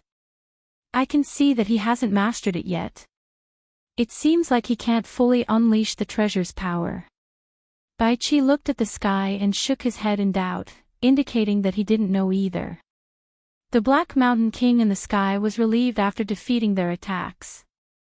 He laughed and said, "This treasure is an ancient god's treasure left in the Netherworld Palace by the coiling dragon god after he killed an ancient god called the Wind God. It's called the Wind God Staff. Those who don't have the wind attribute can't use it. I happen to get it. This is heaven's will." Kim Tai. "I bet you didn't even dream that I would get the ancient god's treasure. Ha! Today is the day you die." The monk's staff in his hand clanked, and dozens of earrings bounced. The dark whirlwind abruptly expanded into a sky-covering net, directly wrapping the entire Minghuang Mountain in it. The sky-coiling whirlwind twisted and spun rapidly, changing the color of the sky and filling the entire space with whistling noises. Madame Blackpool, who was standing on the snake's head, took a few steps forward. She held one of the snake's horns and looked down at the Minghuang Mountain that was covered by the whirlwind. She gritted her teeth and said, "Brother, leave Bai Chi alive for me to vent my anger." The Black Mountain King, Wu Feng, glanced at her and frowned slightly. However, he didn't say anything. He retracted the staff in his hand and put the end of the staff on the snake's head. The dozens of earrings on the 9 arcs of the staff kept spinning on their own. It was very strange.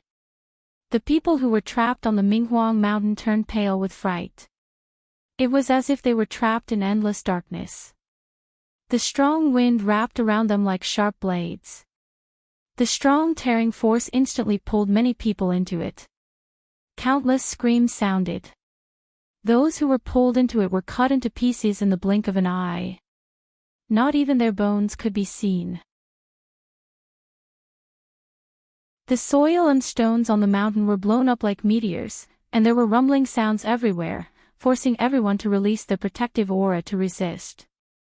However, this increased the wind resistance, making it even more difficult to resist the strong wind. Those whose cultivation was not strong enough were swept away by the strong wind, leaving only screams in the whistling and ear-piercing hurricane. In just a few moments, almost all the people on the mountain were killed. Seeing this, Bai Chi's eyes almost popped out of their sockets. These were his trusted subordinates, whom he had spent countless years training. Suddenly, he lost his elegant demeanor. He used all his strength to attack the approaching wind. Jean Tai and the others also attacked with all their strength. However, the treasures left behind by the ancient god were not to be underestimated. The endless power made their attacks disappear like clay oxen in the sea. They couldn't see any effect. Instead, they tended to increase the power of the wind. Jean Tai, didn't you say that the wind riding art was a small trick? Where is the way to break it? Bai Chi turned around and shouted angrily. Jean Tai looked at the approaching wind and replied angrily, "This is not a normal wind riding art. It is the power of the wind god magic treasure. How can I break it?" Huang Jia, who had lost all his subordinates, shouted angrily, "Your subordinate will open the way for the emperor of the underworld." The shield in his hand emitted a dazzling light, and he rushed toward the approaching wind with the shield. "Xing Jun, come back. You can't stop it." Bai Chi reached out his hand and roared. His face was distorted. "Xing Jun, Xingjun, Xingjun. Silver-armored thousand soldiers and the others cried out involuntarily. They could only watch as Huang Jia, who was protected by a faint yellow light, desperately tried to resist the wind. However, the power of the wind was too strong. It was so strong that even Bai Qi and Jin Tai didn't dare to act rashly. How could he resist it? He resisted for a while in the strong wind. The yellow light on the shield became weaker and weaker. In the blink of an eye, it was completely blown away, and the shield was forcibly blown away. Without the protection of the treasure, Xingjun was blown away like a thin piece of paper. He didn't even have time to scream before he was torn to pieces in front of everyone. He couldn't even keep his life, let alone open the way for the Emperor of the Underworld. Before the crowd had time to grieve, Jin Tai suddenly slapped his forehead and said, "There is change." The golden cloud rod in his hand suddenly grew bigger and bigger like a pillar supporting the sky. He stabbed directly into the sky. In the blink of an eye, the pillar that was several meters in diameter pierced through the wind and pierced the sky. A rapid sound of metal colliding came from the golden pillar. You're tuning into the LoveLore Library YouTube channel. We're so grateful for your support, and don't forget to subscribe to join us on this incredible journey through captivating stories. Your generosity through donations truly makes a world of difference, as it's the primary source of revenue that allows me to expand and enhance this channel for you. Thank you from the bottom of my heart for being a part of this adventure.